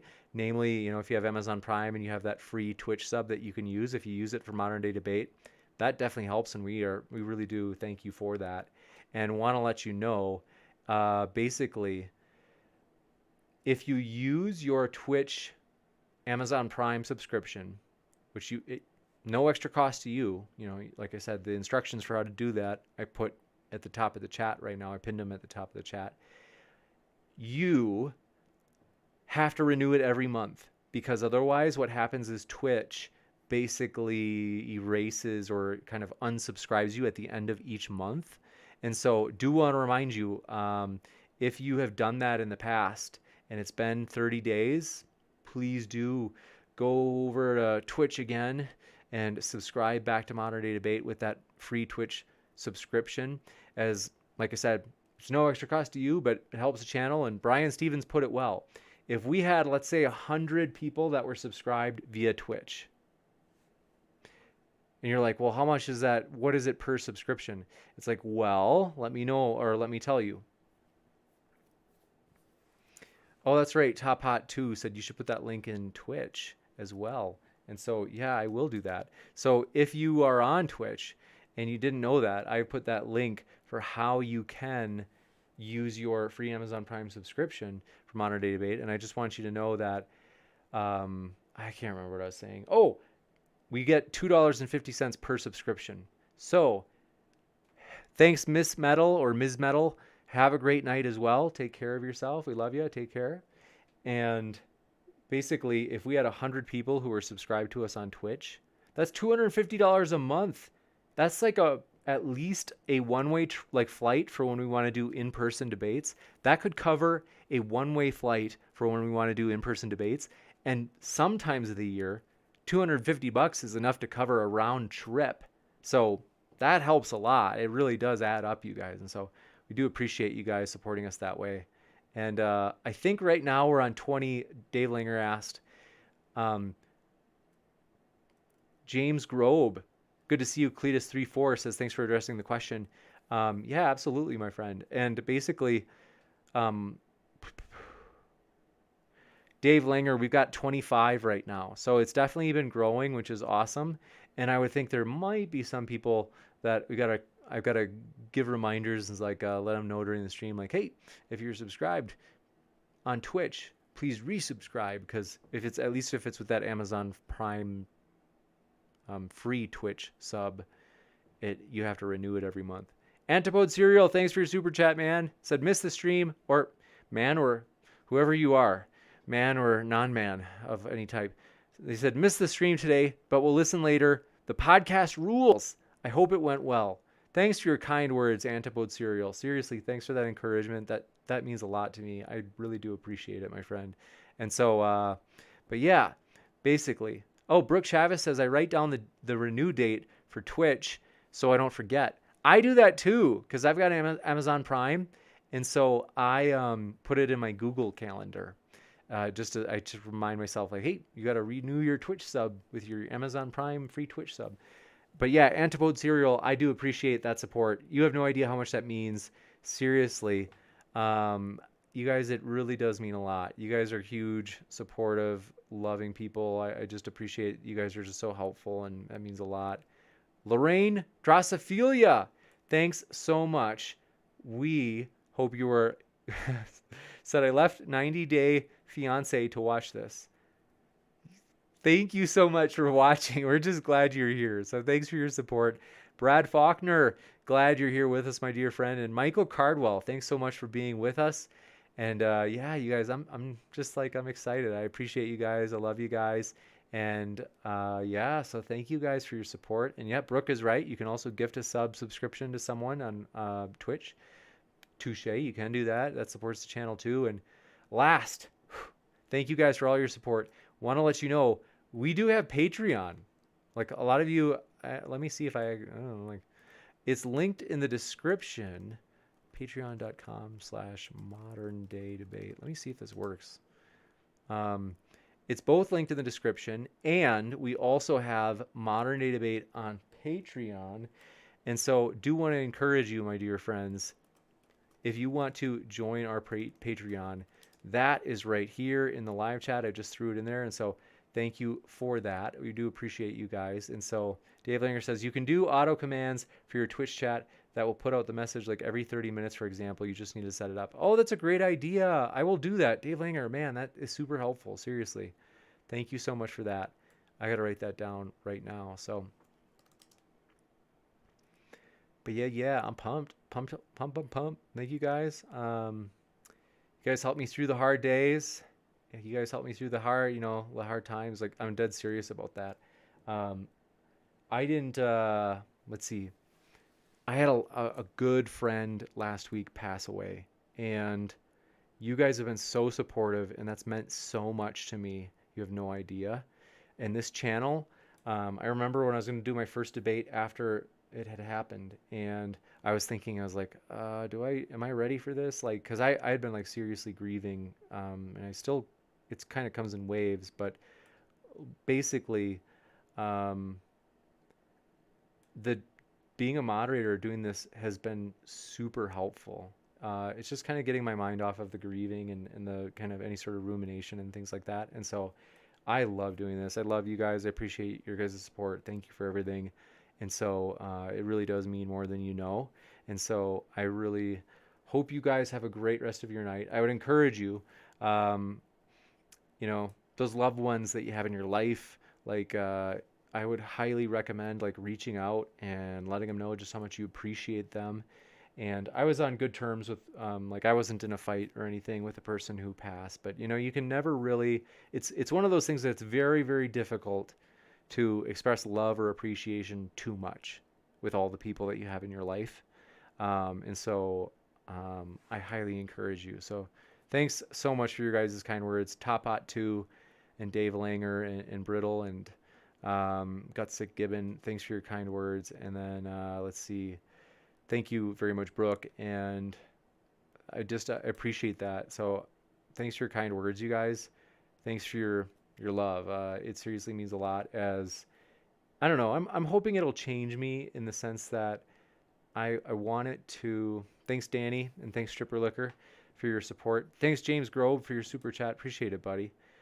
Seriously, thanks for your support. And so thanks, Tuss Beatbox, for that support. Thanks, Lorraine. Says, I love this channel. I'm partial to the religion stuff. I'm glad you enjoy that topic. Thanks, Lorraine, and thanks for being with us. Thanks, Mark Reed, for your condolences. And thanks from James Grove for your hug from Canada and your support. That means a lot. And for me, I'm hoping that this event will help me to be a person who I want to be like my friend John who had passed, where I want to be a person who loves people no matter where they are, no matter, completely regardless of like wealth or status or beauty, like all those things. Like I just want to love people like exactly the way they are. And that's something that Jill had a quality of in terms of like loving people so well. And so I just want to live that out the way John did. And he is also like the most sacrificial, generous, kind person. I could go on and on telling stories about and tell you about the good things that he was and I'm thankful for. And so, but yeah, thank you guys for your support. That means a lot. And yeah, so thank you guys. I'm optimistic. I'm doing okay. I've got a lot of support, which has been a huge help. So in addition to you guys all, thank you guys for your kind words. And so a lot of friends that I've been in touch with and stuff and talking on the phone and stuff. And I've got sympathy cards I'm sending to his family. And so I'm really glad to get to do that and like kind of try to be there for them, because they are probably going through way worse than I am, right? Because it was like in his parents' case, it was their son, and so it's like I hopefully I want to be there for them now, and it would be a way to honor him, is I want to be there for his family. And so that's something that just appreciate you guys. And so like thanks so much, Brooke. Seriously, that means a lot. Who said we care about you? Thanks, really do appreciate it, Brooke. Thank you so much for your kind words. And no need to, I appreciate the super chat. Thank you. But just your guys' presence and your kindness and love and support, like that means so much. Like just your, you guys are really positive and supportive, and that means more than you know. And so thank you guys for that. But yeah, so but yeah, I'm nonetheless optimistic in the long run, in the big picture, you could say. And so, let's see.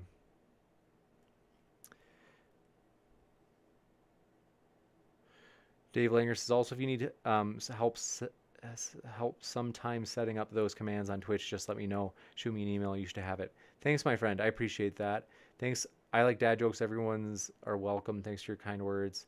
And so, yeah, I just appreciate you guys being here for me. Thank you guys. And then thank you, Sideshow Nav, for your kind words. That means a lot. And then also, Andrew Handelsman, we are glad you were here. I had mentioned I had a friend pass away, and but I just appreciate all your guys' support.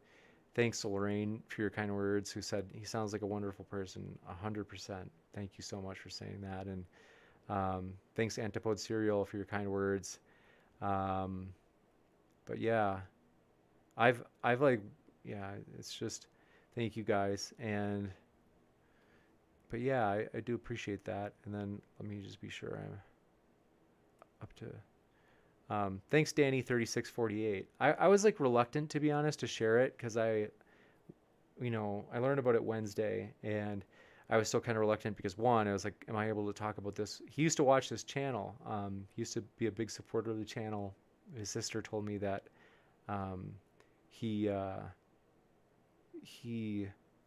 would like mention it to her and encourage her to watch it, and she's like, I don't know what it is though.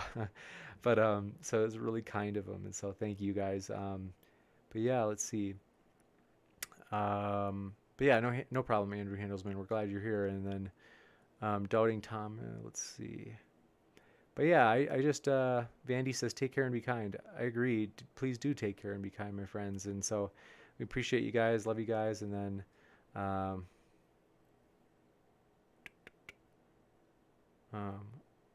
oh man, I am so sorry to hear that your brother passed away 2 years ago, Andrew. Like seriously, that is really hard. And so I am totally here for you, man. And I don't know what that's like, but I hope you know I care.